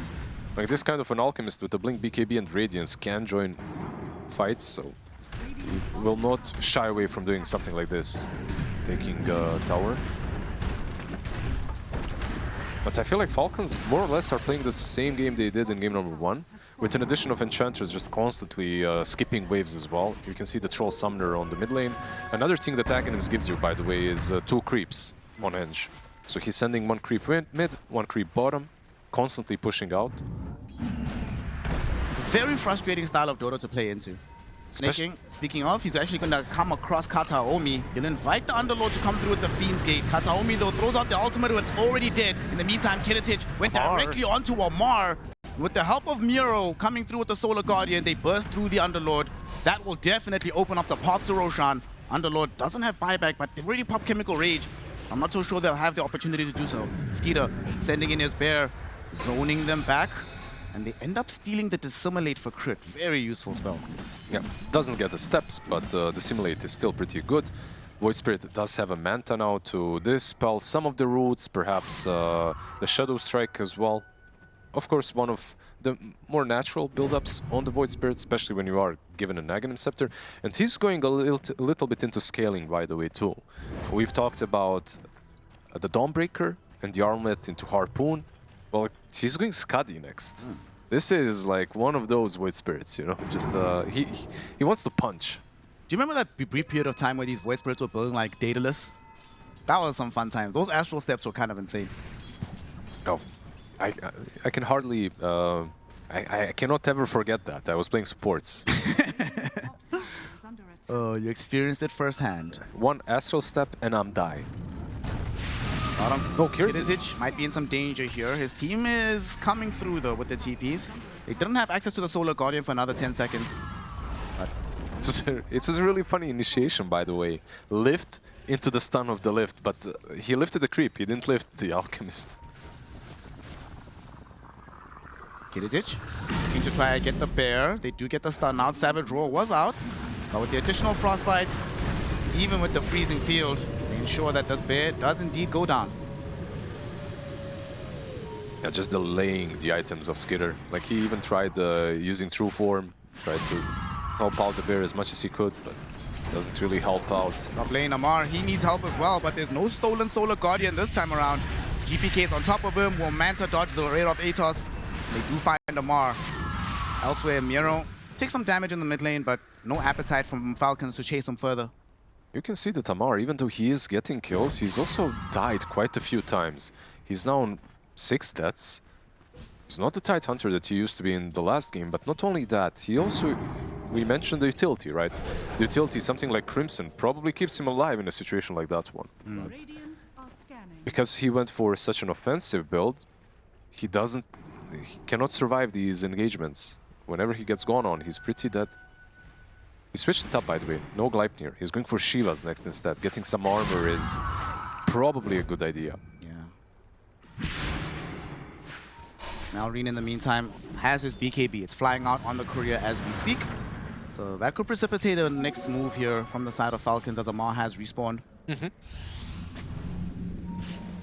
There's a Shadow Blade on the bear as well, right? Yeah, there is. So he's got the Shadow Blade, not there with the Silver Edge yet, but more or less, this is the go time for Falcons. They can already start thinking about fighting. The next 2 items for the bear are basically Silver Edge plus BKB, and then you're fully 6-slotted. Gonna try to challenge this Roshan. It's going down. It's almost dead. To be able to get there in time, Amar pops his BKB. GPK does end up picking up the Aegis, but Miro caught with the Entangling Claw, Sonic Wave, he's gone. Skeeter gets the credit for that kill. Freezing field for Kataomi, slowing down some of these heroes, but eventually they'll be able to catch up to him. Nice double 4-star forward, but Amar used the Fiend's Gate on the far side of the fight, drops the Pit of Malice, catches both supports and kills off Kataomi. You still have the Aegis, so you lose your offlane, you lose your support, but you did take down Roshan, you took the Aegis.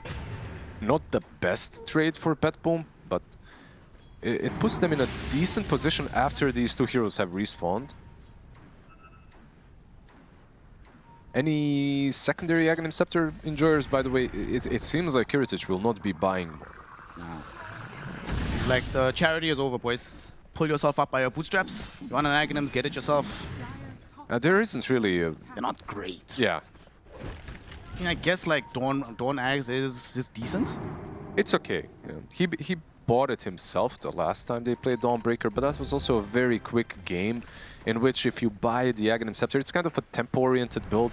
If you buy an Ag Scepter very early on Dawn, team fights become a little bit... you have too much sustain for the enemy team to deal with. If you're ahead.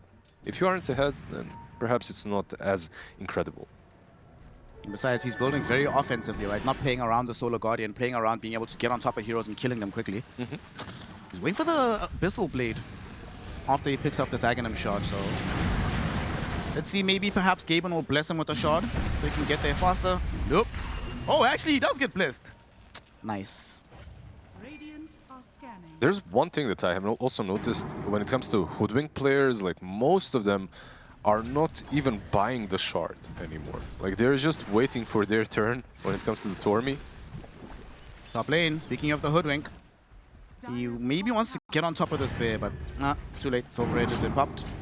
Bear's gonna get out safely. He does have a shard queued up though after he finishes his Aether Lens. We'll see, maybe he buys it even before the Aether Lens, right? Like he didn't buy a single item. Yeah, he queued it up now. Skeeter on the Bear. There's Freezing Field again. Bear is stolen. Oh, did it get stolen? Oof. Realistically, there isn't really a lot that you can do as a Crystal Maiden to prevent that from happening. As long as you're in vision, you will be giving away the Freezing Field. Massive spell for Rubik. Gonna go for a Blink Tag as his next item. If he can get there by some miracle while still having this in the back pocket, but he needs to survive first. He might die. Nice little self-lift to get himself away from Kiritij in tandem with the Force Staff. That's so much range, by the way, as well. Top lane, Amar. He doesn't have such options. BKB, TP out, being attempted. Will make. He's cool. Yep, unfortunately for Miero, he is building into the Basher, but he doesn't have it yet. Yep. Mid lane, Maureen also forced into a BKB scenario, blinking away. And all of a sudden, Bedroom team is just playing super aggressively. They're pushing in 2 lanes at the same time, gang. Yeah, I would say all of a sudden, but they've been slowly ramping up with every single hero. Like, if you look at the Dawn, like, she hits like a truck. And same can be said for the Void Spirit, man. This man has a Skadi, and he is going for the Daedalus, by the way. Hey! Okay, Bear gonna get caught out right now. They bring it down. Shout out GPK, bringing back the memories. I mean, why the hell not? Every single hero on the side of Bedboom just wants to hit hard, and Daedalus definitely enables the Void Spirit to do that. Bro, both him and Miero actually, they went for the Gunpowder Gauntlet. So, no, none of these utility neutrals. Nah. We're trying to hit fools, man. Miero jumping in, finding crit. Gonna be able to try and kill him. Starbreaker from crit will help, but the damage from Miero is too big. And this is a good thing for 2 reasons, right? Obviously, you want to get this gold, but you want to get Freezing Field away from the Rubik. Amar. And speaking of Freezing Field, Amar is finding out just how good the spell can be. That's 2 heroes down. Amar doesn't have buyback. And Kiritij looks like he'll be able to maybe grab this tier 3 tower if they don't lift it. He does just get it. There's no glyph available. Still has BKB, by the way, so he's not really threatened here. 25 seconds with GPK still having the Sages. The game is... Isn't this the exact thing that happened in game number 1? Yeah. Just the other side that got taken. To be fair, Bedroom were further ahead than Falcons were at this stage of the game. The biggest difference that I see between game 1 and 2 is the team fight from Falcons is way worse, so I don't think that they can clutch this one out just by sheer team fight power. They have to individually outplay. But another thing is the itemization from Dawnbreaker versus the itemization from Undying. Undying was itemizing to be a wall, Dawnbreaker is itemizing to be a wall breaker. Just a full-on Harpoon, Basher, Armlet, like this is all right-click. And it was a bit surprising to me when Undying in the last game even switched up, because he had the same build queued up, and then he just completely disregarded it and went to something else. Dawn? Might be caught here. They're gonna find the Savage Roar. Malvine is there. Sonic Wave is expended. Try to get out with the Starbreaker. Even activated BKB. Ugh, that's a tough one. That's a DD on Spirit Breaker. Or, sorry, on Spirit Bear. No, he's breaking spirits as well, as he does have a BKB now completed too. They're not letting this go though. GPK and the boys are smoked up. They're coming in towards the bear. GPK will know that someone's here as the smoke will break, but didn't really know the direction to go towards. That is So pretty annoying. stupid. Like when I'm seeing this, the more I see this, I'm like, this is stupid. This shouldn't be in the game. It's super annoying. It's super annoying. Like playing versus something like this. I mean, it's basic Dota. It's one of basic Dota strategies, ratting. But the only difference is you're never in any true danger. Like if you're playing Meepo and you're in this kind of situation, you get caught, you're dead. Your hero is dead. Lone Druid, nah, just resummon. Go next. There's a pretty scary power spike coming, gang. Level 20 for Kataomi. If he gets the freezing field damage and he has BKB at that point, so far I haven't seen that many like multi-hero freezing fields because they just cancel it out. But what do they do then? A lot of damage that can come through magically as Kiritich finds the stun out onto Skeeter's Bear. Forced off into Kataomi. Kiritich actually jumps back in. He's within the Pit of Malice. They already lost now the Crystal Maiden. They can't get Kiritich out of here. He's just stuck in the middle of the fray. So now the Skeeter Bear will come back towards him. Kiritich pushed back with the Sonic Wave. Gets the stuns out though. He's fighting for all his life. Kataomi throws in the freezing field. The Solar Guardian comes through as well. Kiritich is still alive at the end of all of this. It's a double kill for the Alchemist.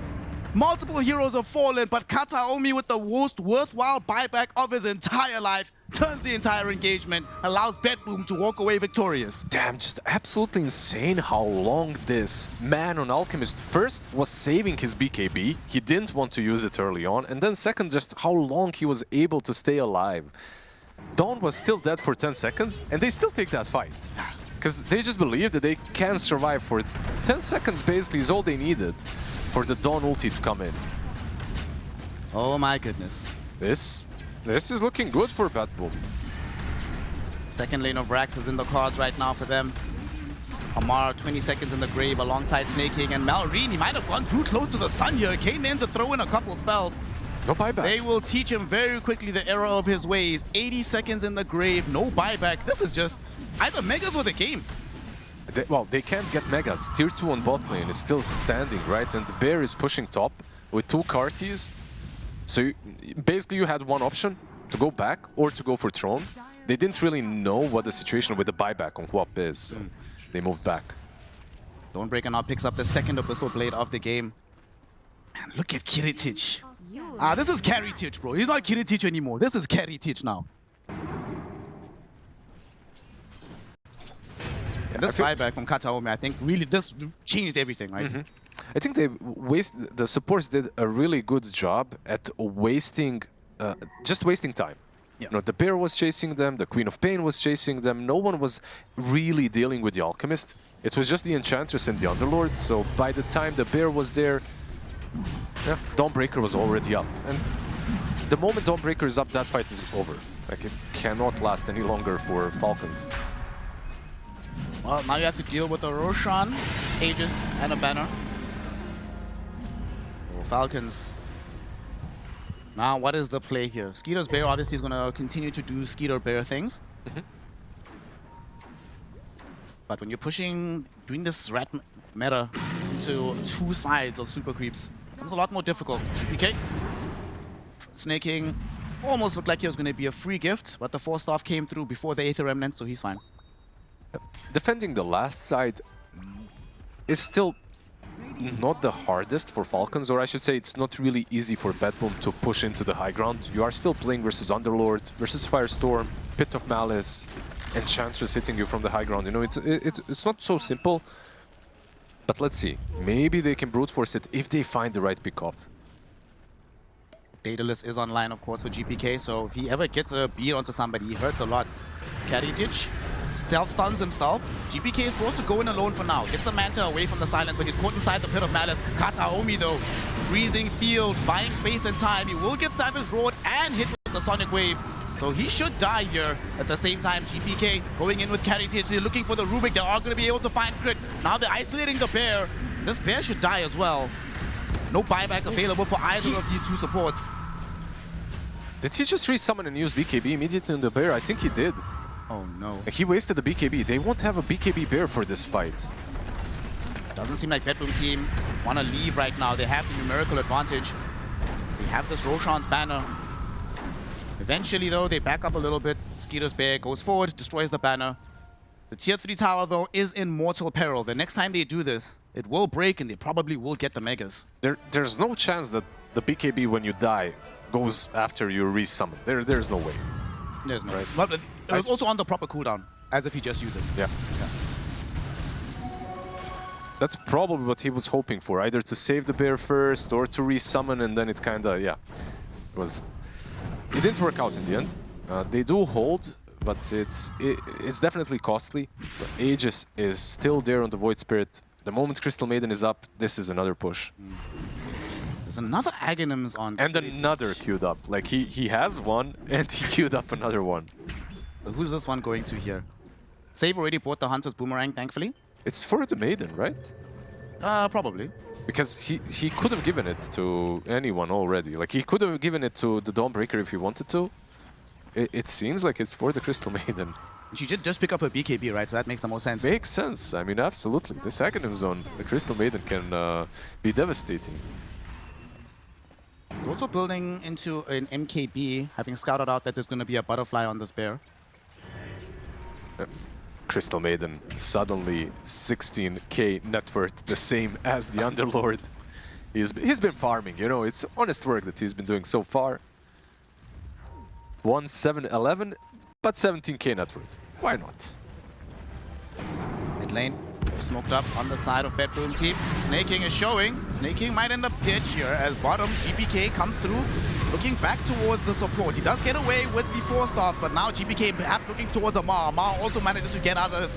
Malrine, his BKB is about to expire. Going back on the lines, looking for Kataomi. Kataomi's already expended the freezing field.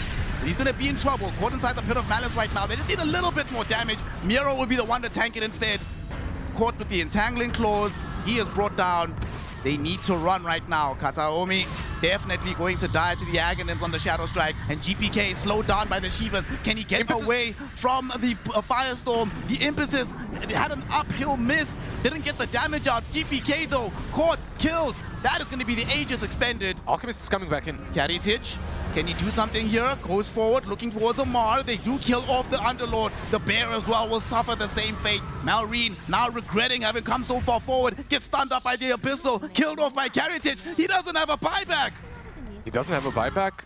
They have only one bear left remaining as they managed to kill that one as well. Enchantress, kind of hard to kill, but I guess at this point of the game, they should be able to do so, yeah. No buyback on her as well. This looks like we have a game number 3. Woo! Underlord, hold your horses. Amar still wants to defend. Try his best here. GPK inside the Pit of Malice. He's actually taking a lot of damage from this bear. Bushwhack from Save will save him for now, but he can't get out. He's still silenced, and he ends up dead. That's, I mean, considering that it's literally just a bear and 2 heroes, they managed to defend very nicely. Of course, on the other side, it was more or less the same situation. Void Spirit Alchemist and the Hoodwink with very low resources. They wanted to get Mega Creeps. This last remaining Rax was on less than 10% HP. They got baited. It happens. Of course, too many buybacks. Just too much net worth has been spent by Falcons. They're now 30k behind. Underlord dies again. Malrine dies again. Almost a guaranteed victory at that point. Skeeter, though, is still doing his best. Still trying to split the top wave, keep it pushed in. Underlord keeps being in the mid lane, dropping down these firestorms. As long as it stays at super groups, they have like a myriad of ways to keep these lanes still favorable somewhat for themselves. No, for sure. Like on one side and the other, right? Like on one side you have the Dawnbreaker that's able to play off the team. Like doesn't have to be with them. On the other side you've got Ench Creeps, you've got Lone Druid. You can still survive even with only 1 Rax, but what are you surviving for? Like, what's the next item? What's the critical item that changes things? Because right now, all I'm seeing is more net worth and more big items on the other side, not necessarily on Falcons. You know, early in the game, the panel was saying that GPK pretty much has to play perfectly to win this game out. I think he's fit the bill for that. 11, 2, and 12, it's like, yeah, this guy's done what he's needed to do. Even that last death, you know, that was a team decision. It wasn't him necessarily making an individual mistake. The itemization was perfect for this kind of a game. You know, just a bunch of rules that he's playing into. So he gets the Manta, he also has the BKB against all of them, and then he just mauls into right-click damage. And sustain, by the way, because Maid Slayer, Skadi, it also tanks you up quite a bit. It's not only the damage output that you're getting. Bro, he has more raw HP than the Underlord. How many times do you see that happen? Bottom. Bear gets caught, Savage Roll will be there, but Miro comes through with the harpoon, dragging it back. And they should be able to bring this one down. Lone Druid has an Aghanim's Blessing now on the Spirit Bear, so this is an additional item for the bear. We'll see, he's queuing up the Bloodthorn. Alright, I mean, a pretty significant damage output boost. And not a lot of, besides the BKBs, they don't really, they have one Lotus on the Hoodwink. And that's pretty much it. So if you can find the right target, this bear can eliminate them even solo. Boom team want to finish what they started. Slowly pushing in this mid lane to keep it forced in. And they'll probably just wait for the next stages. When the big man comes back, they'll go claim that and utilize it to get the Megas, potentially end the game. And the Queen of Pain did indeed feel the need to go into the Aeon just to... Whoa! Snaking! Hot damn! Like literally one salvo of spells, and Snaking almost gets 100 to 0 by GPK. That was the sharpshooter, of course, as well, and the boomerang, just buffing everything up from the Hoodwink. It's safe to say that there is no lack of damage on one side or the other. Yeah. It all comes down to the execution, which is, of course, a lot easier for BetBoom at this point in the game when you're 35k ahead. Actually, can we get the damage numbers? I want to see how crazy the hurt has been in this game. It's Roche up in 5 seconds. Production says no. Aww. If you ask nicely, maybe they'll give the damage numbers to us, but for now, no. Skeeter trying to get his bear out of here. Miro very happy to commit the Solar Guardian for this one. They do find it. And that'll also open up an opportunity for Roshan. Bear is far away, so maybe they go into it. But no, look what BetBoom team are doing. They're going to play aggressively. They're going towards Malrine very early, forcing him to utilize his Aeon Disc. Even just forcing the Aeon Disc at this point in the game is pretty much worth it, because you have to do it eventually. It's on a very long cooldown, so you can play around that. Damage. I want to see Demi. There we go. Woof! That was a... This is one of those games, gang, when both teams are north of 100 and something thousand. Damn. 53k for Void Spirit, 47k basically for the Queen of Pain. It's basically the two mid laners, right? Like the two mid laners more or less add up to 100k. That's it. Your 100,000 damage comes from Queen of Pain on one side and the Void Spirit on the other. It's kind of insane considering that Void Spirit was given an Aghanim Scepter. Queen of Pain had to, you know, like pull up those sleeves and work for it. Had to apply that elbow grease. GPK now has bought a Blink Dagger for himself and should have enough money for buyback fairly shortly. Like a camp or two, and it'll be good. Still 2 minutes away from Mamar having buyback, and at least a minute 20 seconds for this Queen of Pain. So there is a window of opportunity right now for BetBoom team. In everything, they live in a glass house. This is a very big window. Okay, Snaking, he's going to be the first target. Does get lifted away by a crit, and will save him. The bear, though, good God. It's just gone. It's just gone. That was so much damage so quickly. Astral Step does get stolen by a crit, but they drop the Roshan's banner. They don't want to play around no more. GPK goes in tandem with the Solar Guardian.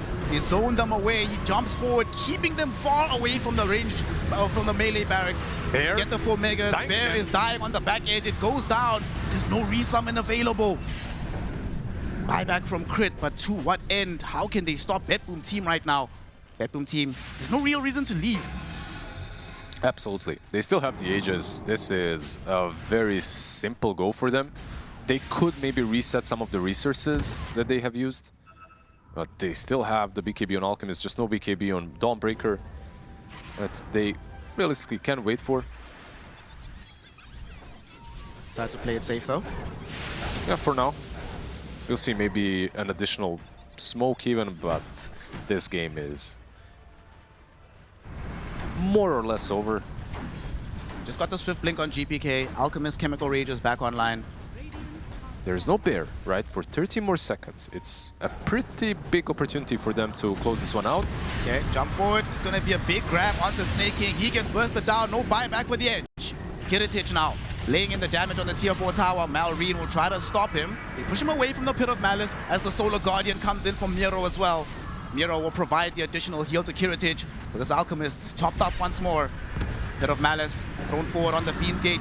Amar doing everything in his power to delay right now, but Malreen gets jumped upon on the back edge of the fight. He's frozen in place. He can't get out. He's gonna die. Has buyback. Does have buyback though, finally. But they've cracked through the tier 4 tower. As Miro was fighting next to the bear, decides to get out. GPK as well with the BKB diving the backlines, looking towards Malreen. Malreen, he gets lifted forward though by Crit, saving his life, preventing the dieback. As Skeeter's bear also forced to pop BKB, hoping to kill GPK, but can't do it. And now Kataomi, BKB freezing field. He's sending them all back towards the fountain. They can do nothing about the ice, nothing about the Starbreaker, nothing about the game. GG, well played. We are going to a game 3. Bedboom team have cracked the Lone Druid. They've cracked the Lone Druid and they have proven, I guess, that the Alchemist is definitely a viable hero to play versus Falcons. Falcons are unwilling to ban it up. Okay, well that means we're also going to be hopefully very happy with the back and forth competitive game number 3 coming your way with Snare and Lizard.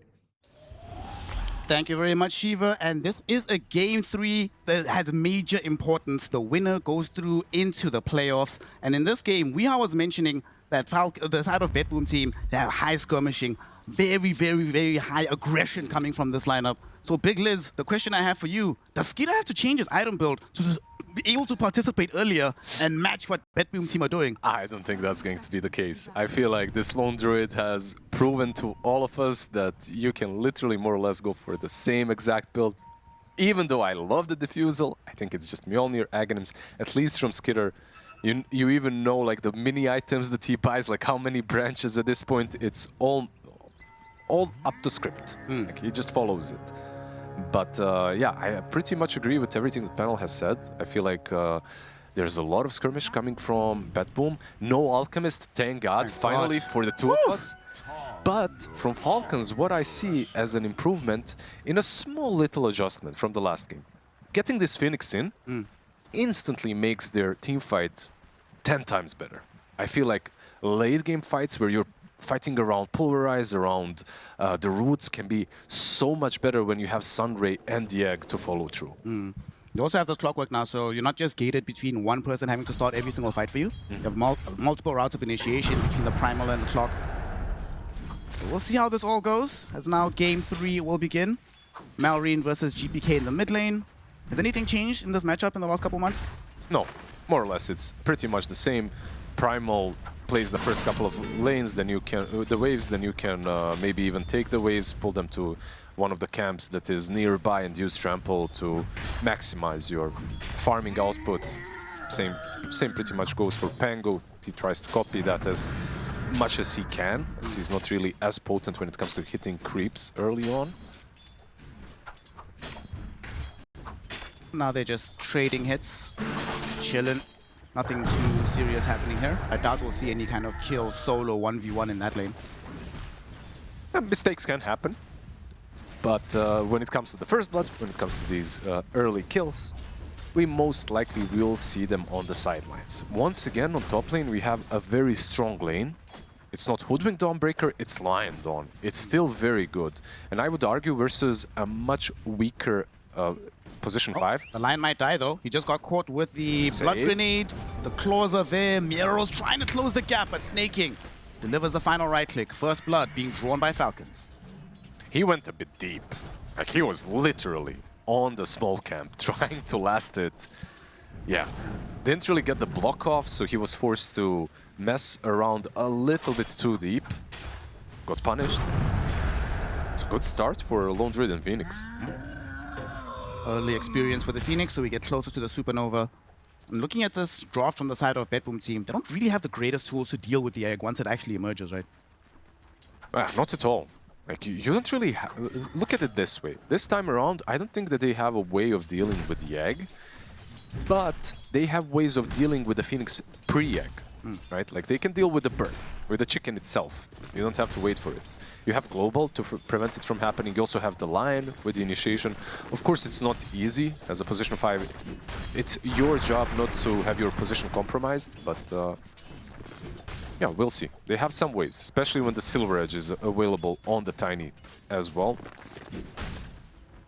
Double duty from the Silver Edge, not just killing the Phoenix, but making sure you get rid of this atrophy aura as the fight is breaking out. Feels pretty good. Top lane, going on to Snake King. Hex, no Icarus dive. Immediate revenge being found by the side of Bedboom team. Save is the one that gets the credit. He had it. He was just caught. That's it. Like, he had it. It was off cooldown. He never really used it. It's just that Lion, too many controlling spells, and Dawn, a little bit too simple for her to connect. Even though this kind of a death isn't really that bad.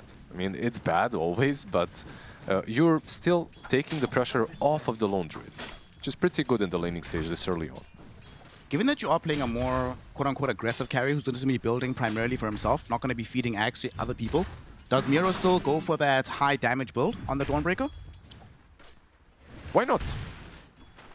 I'm trying to think, like, what would prevent him from doing that? It still feels like they had a very good understanding of what they are supposed to be doing versus the Lone Druid in the last game. Like, make sure that every single hero can dish out the extra damage needed. And when you think about it, last game he went for Harpoon, which is Echo Saber build-up, right? Another thing that is also good versus the Egg. So I'd like to see it once more. For now, in this early portion of the game, the CS battle is primarily being won out by Bedboom team. Not too surprising if you know who the squad is. This is just how they roll. Malrine forced to get himself away. GPK has Swashbuckle in 8 seconds, but not nearly enough. But Malrine will be forced back to base. Top lane, though, putting pressure onto Miro. Doesn't have the Selly Hammer, but thankfully he does have Save, who will live up to his name and bail him out. Yep. You asked me earlier about the Pango versus Primal. Well, what needs to be said is that Pango is absolutely busted right now. Like, this hero deals way too much damage with Swashbuckle alone. So for someone as Primal Beast or any other hero, you can get zoned out at times if you take too many hits. It's going to be going heads up into the Diffusal. We've been seeing a lot of these Pangos playing around with the builds, right? Sometimes it's first item Mage Layer, sometimes it's first item Diffusal. We've even seen first item Blink. Diffusal does seem pretty solid here. Yeah, it helps out a little bit when it comes to the catch. Avalanche onto crit. The tree thrown after his head as well. Kiritich earns his first kill of the game. Kiritich earns his first kill, and Silencer earns his first int gain. That's Amar just like, oh well, sucks to you, be you, bro. But I'm still gonna chill for now. The damage that Silencer is racking out as a position 5, you know, it can come in handy even versus an Underlord when they try to go on him in the future. Spamming out the Glaives, spamming out the Arcane Curse can come in handy. Minute 6, of course, the Runes. Everyone's posturing, it ends up on the top side. So that'll be GPK picking up a regen and immediately heading to the top side of the map. I don't think they have an observer ward that's going to scout out this movement. So this could be very dangerous if they can find the go onto Skeeter. And choose to start with the bear. GPK doesn't want to reveal himself just yet. Probably wishes it was a haste right now, but what can you do? The way that he moved, I feel like the way that he pulled the creeps towards the bear might have scared Skitter a little bit, as you could see that he already moved out. He moved back behind the tower. And sometimes, on this level of Dota, just a slight move of someone, which is kind of fishy, you know, not something that you would expect, can give a gank away. First rolling down the middle. Well, Kataomi will be there to collect even more intelligence, as Snake King will certainly end up dead here. First usage of the Rolling Thunder does net a kill for GPK. What about the Wisdom Shrine? Crit? He might be able to snatch this one if he cogs correctly. Okay, gets it out. Save. Oh, very nicely done. Crit. Oh, he's still going. He didn't manage it. He tried his best. He tried. Did what he Mango is could, coming. but he's gonna die for this one. Yeah. So in the end, ends up not being worth it, but cool to watch nonetheless. I mean, worth it. Just worth it for us. For entertainment value. Yeah, entertainment value was definitely there. They didn't manage to get it. Maybe if he could position the cogs in such a way that they're completely encircling the circle, that makes sense. But yeah, it's too difficult. Had to push the line out. Didn't work out in the end. It's going to be a very fast Pangolier Diffusal coming out. Pretty much almost got it. Has the Blade of Alacrity, just needs the recipe and it's complete. Radiant's top tower is under attack. Both of the cores doing well on the side of Bad Bomb. Kind of to be expected. Let's see, rotate. Okay, there's another one. Moon, but GPK picks it up. The Hex from Save, and now Miro shows up as well. Solar Guardian will not connect. Able to onslaught onto the high ground. So Malrine will stay alive for now. GPK has Swashbuckle, misses. 10 seconds away from the Rolling Thunder. That's too much time. Malrine will be able to escape. Yeah, he's able to escape, but if you're the Primal Beast in this situation, you're probably not way too happy with the state of the game. You missed the minute 6, the minute 8 rune. You aren't really able to connect on one side or the other because you don't have the resources and you're constantly on the defensive. Miro still hasn't decided just yet exactly what he's going to want, but in the meantime, they caught now Crit. Did drop some very nice cogs. Look at the Swashbuckle damage, my god. He's out, it seems like, though. Okay. He also had sticks, so he's, yeah, survives this time around. Boots and Windlace keep him alive.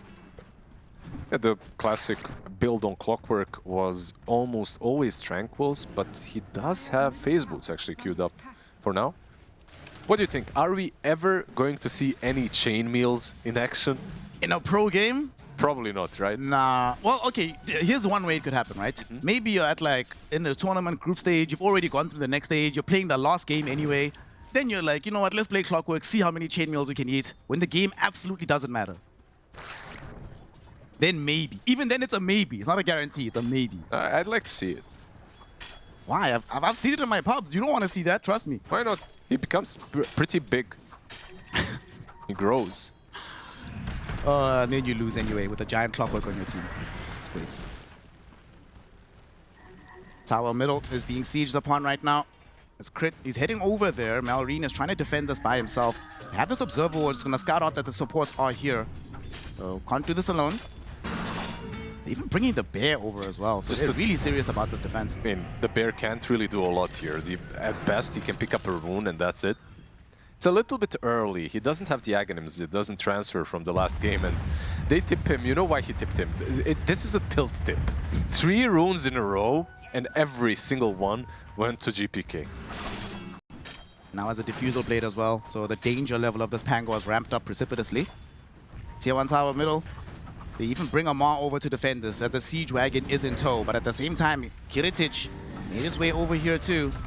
Still need an easy way to get into this fight. There's going to be Pangolier popping the Illusion Rune to get out of the Pit of Malice. Rolling Thunder at the ready if needed. They really do not want to use that spell. They just want the tower and get out. Well, with Kiritic here, this should be an easy affair, right? Like a clean tower. Kiritic has been doing a pretty good job staying active this early on. Takes the tower, goes back. Echo Saber already there, going for the Shadow Blade next. We'll see maybe a Harpoon before it, but depends on the player. Some of them go Shadow Blade first, some of them go Harpoon.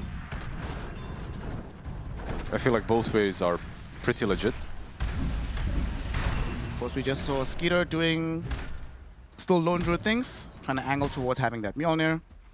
So, as in the previous games, probably going to be a while before we see this Lone Druid getting involved. However, on the bright side, they haven't been able to zone him out of his lane again. So he is still going to be getting the free farm that he got earlier on. Hopefully he leverages it better. As bottom, Kataomi will suffer the first Supernova of the game. Easily brought down by snaking. That could open up the space for the tier 1, but Kiritic shows up. I think makes it very unpalatable. Yeah, I think it actually does the opposite. Right? It stops any tier 1 aggression, because now you don't have the egg. So the Tiny should be free to sit behind the tower and just defend it. Miro has now made the initial decision. He's going to go for the Mage Slayer, and he's actually going to pop the Solar Guardian, going to the bottom side of the map, finding Amar right next to Kiritic. And Amar, how will he survive this? Kiritic throws the tree at him. Amar still surviving, but the Starbreaker of Miro will put an end to that. Now, Reen even made the rotation, but unable to help whatsoever. In fact, being zoned back by Kataomi, and GPK now sees him from the high ground, slowing him down with the inhibit of the Diffusal Blade. They miss the Earth Spike. They do get the Finger of Death, though.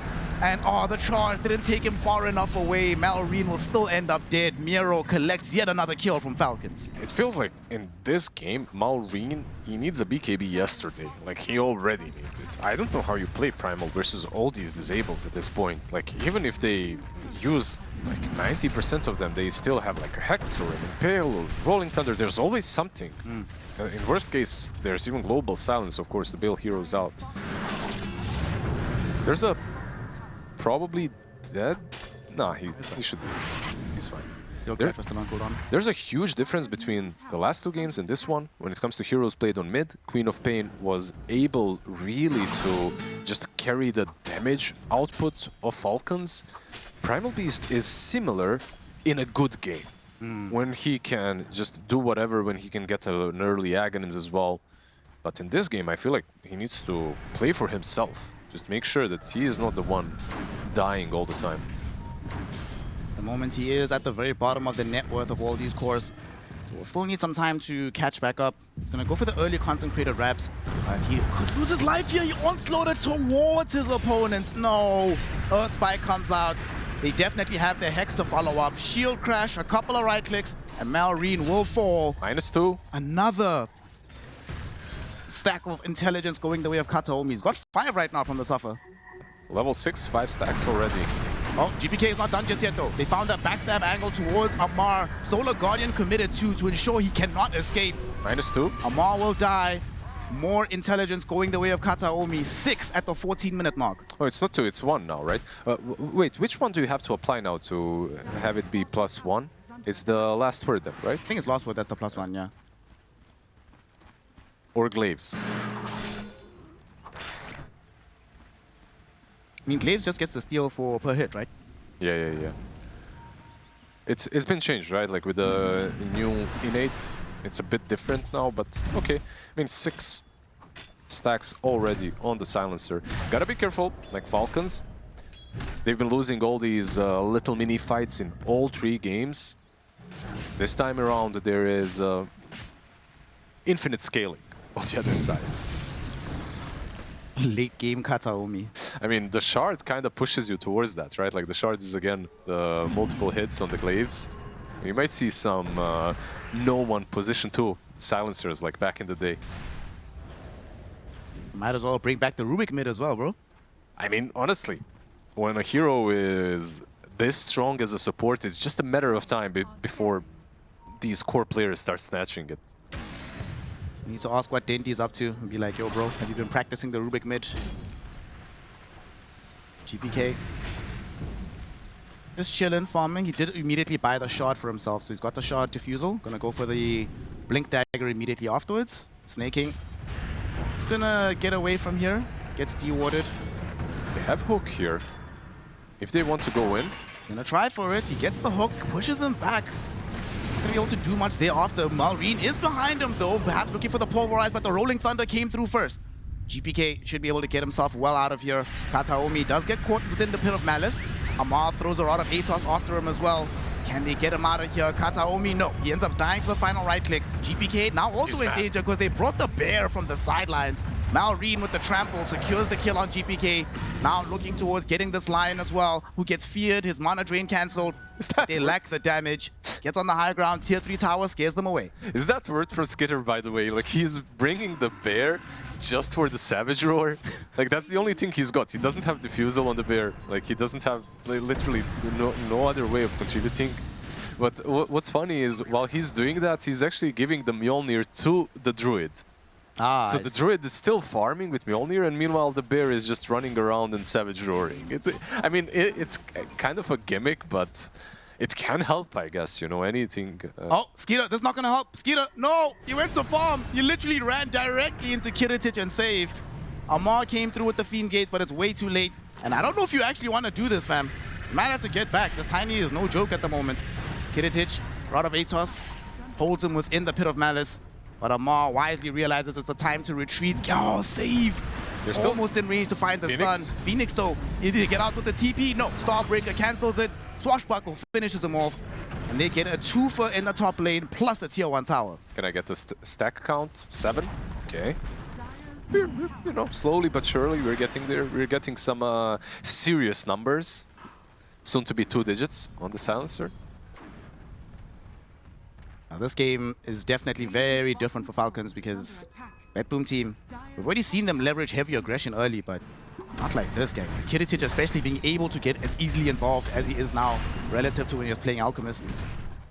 I think that in this kind of a game, you were spot on with the Lone Druid maybe joining a bit earlier. Hookshot mid.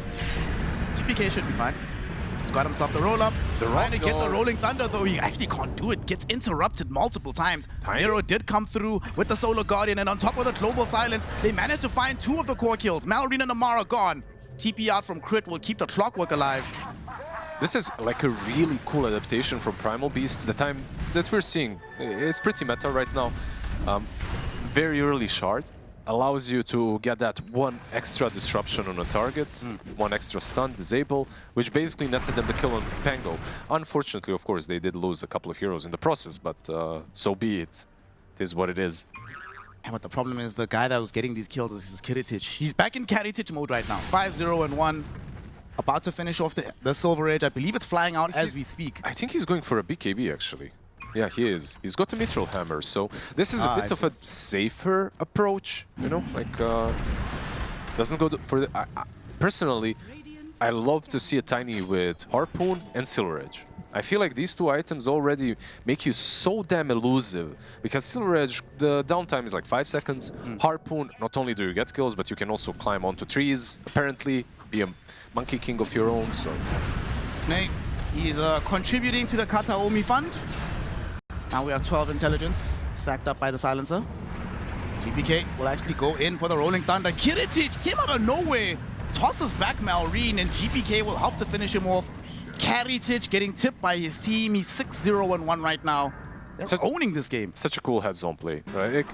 It's just a positional gameplay from him, you know. He understands if this Phoenix is where he is, someone has to be nearby. He's not playing alone. Maybe they were setting up for a fight. He didn't really have a ward or any vision. He just anticipated the Primal or anyone else to be nearby. Well, now that they've come back to the Twin Gate, they might also go for the Tormentor here on the side of Red Boom team. Spawns up. Tormy time. Nobody from Falcons is anywhere close. This should be a shot for them.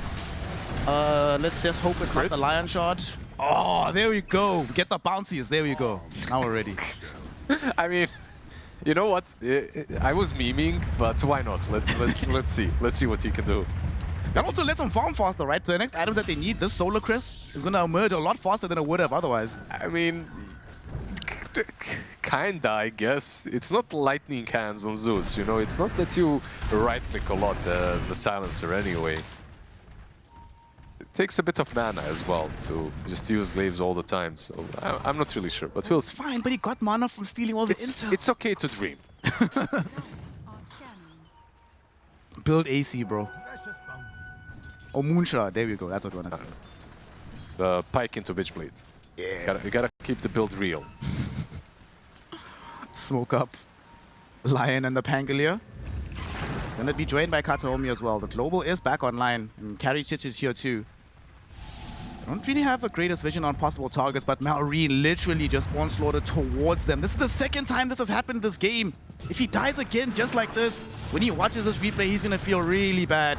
And there's no way out of this one. Finger of Death, just to ensure he goes down. It's a very quick kill on a target that usually does not die very quickly. Courtesy of the Tiny, the Tony, the Big T. Like, this hero just deals way too much damage at the moment. I feel like when it comes to the draft, they got the Pango, they got the Tiny. I mean, they're in a pretty good spot when it comes to the damage department. These two heroes alone can carry games at this point. Everyone else can just focus on disables and utility. Alamar's pushing out bottom. Carriotich and the boys are about to pick up the first Aegis of the game. And they actually have the latitude to come back down bottom and defend this. This tower is halfway, but they could lift this if they wanted to. I cannot believe what I'm seeing. Skitter actually involved. And to be fair, he was usually involved in tier 1 towers. But yeah, this is very brave. And he's keeping the Mjolnir still on himself. He hasn't actually transferred it to the Burr yet. Probably will only do that after he gets the Aghanims. Seems that way. Or maybe he heard us talking about the sniper druid and he's like, oh yeah, by the way, I forgot. I can do that. Let me try. He didn't still queue up a Dragonlance, but you never know. We might see something similar at some point. And the Axe is just for the bear to push waves and rats. He's actually going to be the one dealing the damage. BKB now emerges for this Dawnbreaker. So you have Tiny BKB, Dawnbreaker BKB, and of course the roll-up to protect GPK. The next item basically is what we're waiting for. That's the Aghanims on the Pangolier. I mean, they don't really have to wait for it. 400 gold away, they can fight without it as well, but it's very nice to get that axe up. Silver Edge, of course, and the next set of items more or less is there for Bedpool. Kiritich applying pressure to the tier 2 tower in the top lane. With this Aegis in tow, Falcons will not have the appetite to fight into him. They're all just pressuring bottom, pushing alongside the Spear as Malrine farms towards what you said was the crucial item for him in this game. It does have the Ogre Axe, still needs more for the BKB. I sometimes wonder if consecrated wraps on him are really good. If for nothing else, also for the movement speed. Mid lane, snaking, he's contributing to some funds. And he's a smart investor, you know, doesn't put all his eggs in one basket. Gives to Kataomi and to save. Shout out to him. That's unfortunate though. Very unfortunate. You know, he itemized properly though when it comes to this game. He's got the Lotus, so he's got some mana regen from it. Has extra mana from it as well in case he loses way too much int, so he can at least use the spells. But of course, dispelling the global is what it is for. Aghanims is now complete for GPK. Tiny just pushing mid. They might decide to cut the wave on the bottom lane with the Pangolier. This game is going way too fast for Falcons. Like, this does not feel comfortable for them to be playing into right now. Call that out, GPK. Okay, gets put with the hook shot. But he should still be pretty chilled here. Roll up is going to be there. Here comes Carrytich as well. They're focusing on GPK, but he gets the Solar Guardian. That will protect him for now. Miro's in the middle of things, and Kiritich caught snaking on the backlines. No Supernova. Starbreaker onto the Bear and Amar. And now GPK comes back with the Rolling Thunder. Ensures that both of them are stunned up, killed off. A double kill for Carrytich. Yeah, just the tip on the GPK. Like he got initiated on. The roll-up just absolutely negates all their initiation. The control wasn't there. I feel like Snaking just died to collateral damage. No one was even really aiming at him. No, Carrytich went around specifically for him. I mean, yeah, I didn't see that properly then, but it seemed to me that the egg needed to be there immediately, right? But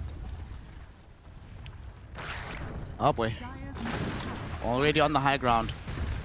They still do have said Supernova, and Malrine does have Pulverize, but he doesn't have BKB, and Carrytich. Okay, free Aegis. All right, free Aegis. Clockwork, what can you do about this? Get a 4-star though, push him out of the cogs, so should be A-okay. Radiant are scanning. And I'm glad, I'm looking at Bedroom team, right? You know how often we've complained over the years, you see a team playing against Clockwork, and you're like, where are the 4-stars? They didn't even waste time. Immediately for the silencer, and we just got one for save as well. Yeah, it's a bit different now, right? Like the Clockwork doesn't have expanded armature anymore. Now it feels good buying 4-staff against it. In previous iterations of the Clockwork, where you had this dumbass build where you just get cogged and he's hitting cogs at you 24/7. 4-staff didn't feel that great. Jeez, my goodness, poor Snaking. He's getting demolished time and time again. How much mana does he even have totaled? 945 mana at the top. I think he didn't give it away this time around, did he? Was Silencer close? If he did, that's really sad, yeah. He's trying to do his best as a position 5 to play the map, to set up some vision, to break some smokes, and unfortunately he's been breaking a lot of them so far. A lot of moves, that is. Karicic comes across the bear. Starbreaker will emerge from Miro. Should be able to kill this one off. Yeah, more than enough damage.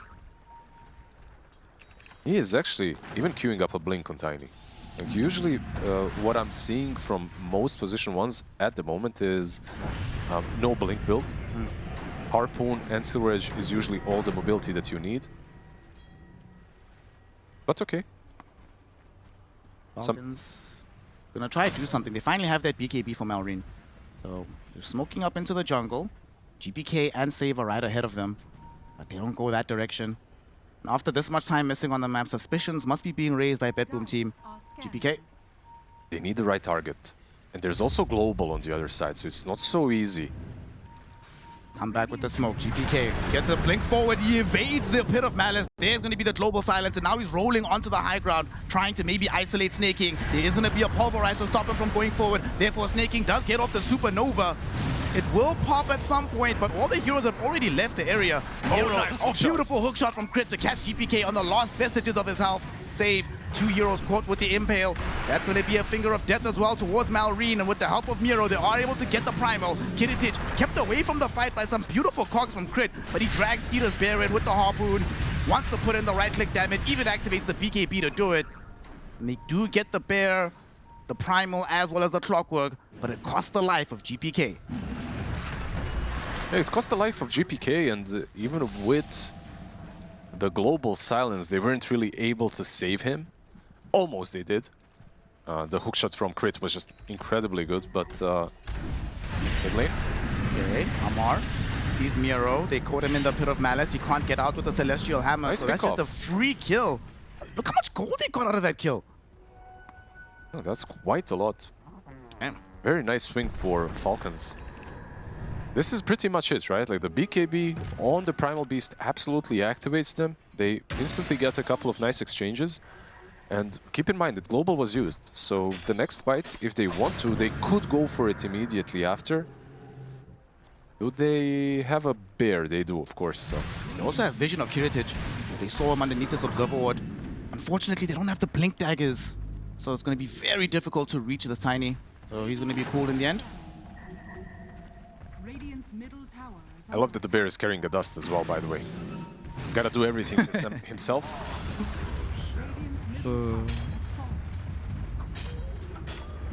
So they back off right now on Falcons. There's 20 seconds to Miro returning, but Falcons actually do the double back.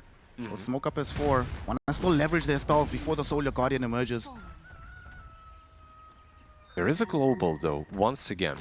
Every time the global is up, it's really difficult to use the BKB properly on the Primal Beast to control the Pango.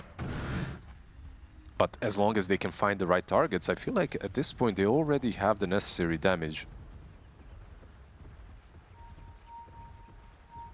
Movement through the bottom. Unfortunately, nobody's here. And smokes will expire soon. Everybody from the side of Bedboom team is sitting in a very tight, compact unit in the middle. It's only really Miro that's away from them, of course, on the Dawnbreaker. So, is the Stormy then?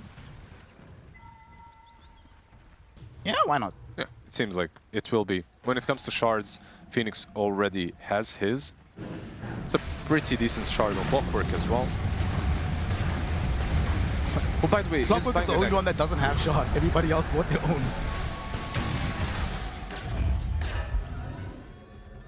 They smoke immediately again afterwards.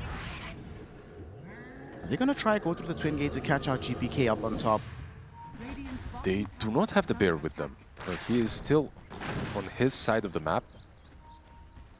And also showing, which could give Bedboom maybe a false sense of confidence. Yeah, you see they go into the pit.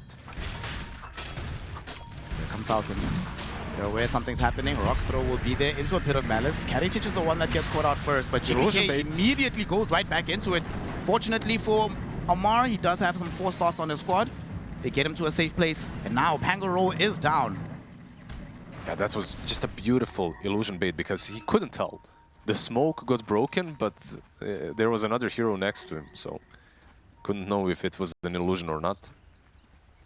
Hard to go into the pit, by the way. Yeah, they killed Roshan very fast, but you're playing versus Rock Throw, versus Rockets. Even Savage Roar is extremely annoying in this area. They do also have a Silver Edge available on the Bear. He's going to start putting in some pressure onto the Roshan. Karitic caught again inside the Pit of Malice. Same situation. Half of his HP gone this time around, though. Malrine, onslaught forward. He very wisely cancels out his movement. Doesn't want to overextend himself. What about the Bear? Could be in some danger, but Karitic still needs to be careful. His HP is not where he really wants it to be. There's one thing that is happening here to Karitic. It's not only the bear damage, right? Like, it's the Firestorm. Yeah. Tiny is one of the highest base HP heroes in the game as levels go by, and Firestorm deals a lot because of that. Doesn't have any health regen items. He actually just went to pick up a casual Morbid Mask just so he can hit himself back into health. It's not bad. Sometimes when you see a Tiny on your team, buying a Vlad's also isn't bad on one of the supports. But these two probably not the best Vlad's carriers in the game. Even though, as I say that, Silencer has it queued up. Oh, save, goes in, actually starts the initiation out onto a Maw, followed up by the Rolling Thunder of GPK. Solar Guardian will be there too. Malrine is the primary target, and he's gone. The Bear was trying to finish off Roshan. Crit goes into the Roshan pit. Unfortunately, though, they get it on BB team. The kill and the Aegis back on Kiritic. Snaking's Supernova will pop on the outside, but the stuns mean nothing without follow-up damage, so his team is still being eviscerated. They even bring down the Bear in the end. 4 for absolutely nothing, and they get the Aegis. Bet Boom team, off the back of an incredible initiation by Save, demolished that team fight. Is this considered a vibe? I mean, it is kind of 5 heroes, right? Because you're playing versus 6. Yeah, that's true. The Bear is considered. That's true. They basically wipe them, and they get the Aegis. Just Primal Beast, unable to do anything.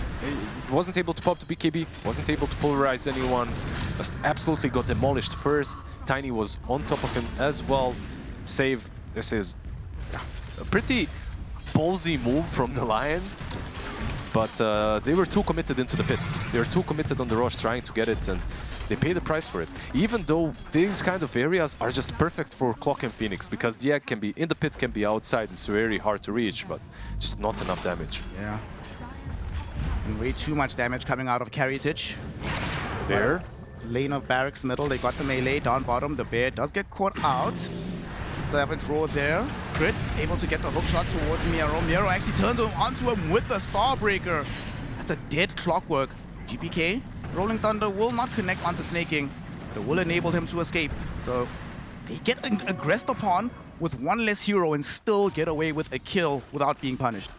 Yeah, the advantage is pretty big at this point, 13k, but it's also the way that it transforms into items. Sometimes you're 13k ahead, it doesn't really feel that big. Sometimes these items are pretty huge, and every single part of what they're buying on Radiant is a small puzzle that adds up.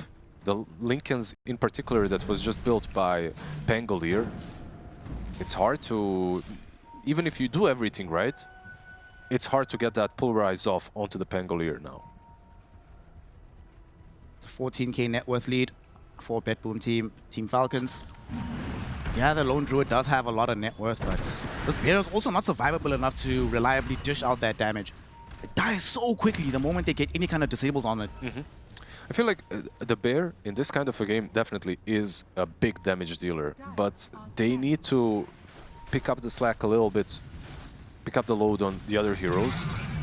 And for that to happen, they need more net worth. Oh, there's it, Bear. About to die. Thanks for the gold. Much appreciated, Skeeter. This is a stalling game, I feel like, from Falcons. They need the Aghanims on Underlord. I feel like they also need the Shivas on someone.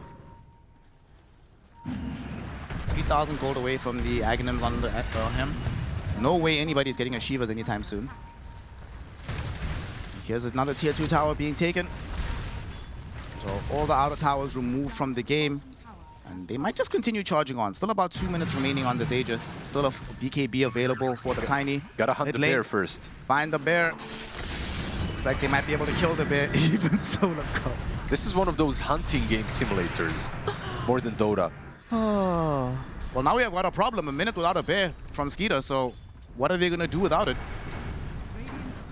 Okay, let's see. You've got Rock Throw, you've got Fire Spirits, and you've got like Pit of Malice Firestorm. So the long distance defense isn't that terrible for them. Maybe they can do it, especially with this extra increase in the range on the Underlord. Seems to be being effective right now. Carriage just goes middle to finish off the range barracks. 25 seconds until we can resummon the bear. Nero is gonna go forward, actually just headlong harpoons into Amar. Clockwork is gonna be there with the hook shot, but GPK is gonna use the opportunity to roll into the fight and eliminate Amar. Buyback is available for him. GPK on the background, looking towards killing Snaking, will succeed in this endeavor, earning himself a double kill. And with this double damage rune, even Crit is in danger. Crit does manage to fly back into the base, forcing out the buyback of Amar. He wanted to TP forward, but he saw the positioning of this Tiny. Knew it was way too dangerous. The bear is back. There. The bear is back, but we still have 30 seconds of an Aegis. There's going to be an impale onto Amar. Amar is dead. That's a dieback on the Underlord. Beautiful Earth Spike save. Maureen trying to at least kill somebody on the backlines with the trample. Unable to even move, Liz. Held in position, killed off. No buyback available for him. And it's looking like BetBoom team might have cracked the code. That is this Falcons delaying of the game. It definitely feels that way. There's no tier 2 on top lane, so the question is, do they want to go top without Aegis? Why not? There's no Primal, there's no Underlord. You know that they don't have buybacks, so just a matter of time before they start pushing in. And there's no bear. Or no bear resummon. Like, they can't afford to just throw the bear into the fight. He's got BKB. Maybe he can catch Lion from behind. Oh, output. Snaking. Woo! He does get saved, but at what cost? Save as buyback if things really go pear-shaped. It feels like there's no way that he even has. He doesn't have to use it. Straight up to the throne. There's too much damage. Tiny has too much sustain now. He's got full Satanic completed. He's got Vlad's on. Oh, save. What a buyback. He finds the one thing that could stall out the rest of this game. Buys back, catches the bear, kills it off. It's going to be able to be resummoned in 10 seconds. But 10 seconds when you're defending against Tiny is a very long time. Yeah, someone told me this hero hits hard. Hard as a rock? Nero, they just posted up. A couple of seconds till these heroes return. Clockwork does stall things out for a second, but there's going to be a big harpoon into the pulverize, immediately cancelled out by the global silence with GPK rolling on the back lines. There's a supernova there. It's not going to stun anybody except GPK, and he's still inside the Rolling Thunder, so his life is safe. Save though, came through, Hex, Earth Spike, brings down Maureen with the Finger of Death, and GPK able to take out Crit as well. They are going to be forced to retreat. A lot of HP was expended on the Tiny, so Carritage wants to play this one safe, but got Satanic, just needs to wait 5 seconds, pop the Satanic, hit some creeps, then you can come back in and try and end the game. It's 3 against 5. Right now they don't really have a lot of mana, but like you said, they have Satanic for the HP, and they have Save for the mana. So he's just going, this is their little portable fountain here in the triangle. Katsuomi has 29 stacks of intel. That's crazy, bro. I mean, at this point he actually kind of hits hard, even with the greedy. Yeah. There we go. The bear is going to get held in position, unable to do anything. Unfortunately, the bear might just die again during the Starbreaker. It's still alive, but Kirich does kill it off. Amar trying to fight within his own Pit of Malice, but he's dragged back in. Look how unafraid they are. Whose Pit of Malice is this actually? Earth Spike from Save, onto 2, both of them dead. Snaking, trying to do the best he can from the back lines, but Nero comes in with the Solar Guardian, demolishes him. GG is called. Falcons have thrown in the towel, and BetBoom have shown that pace and speed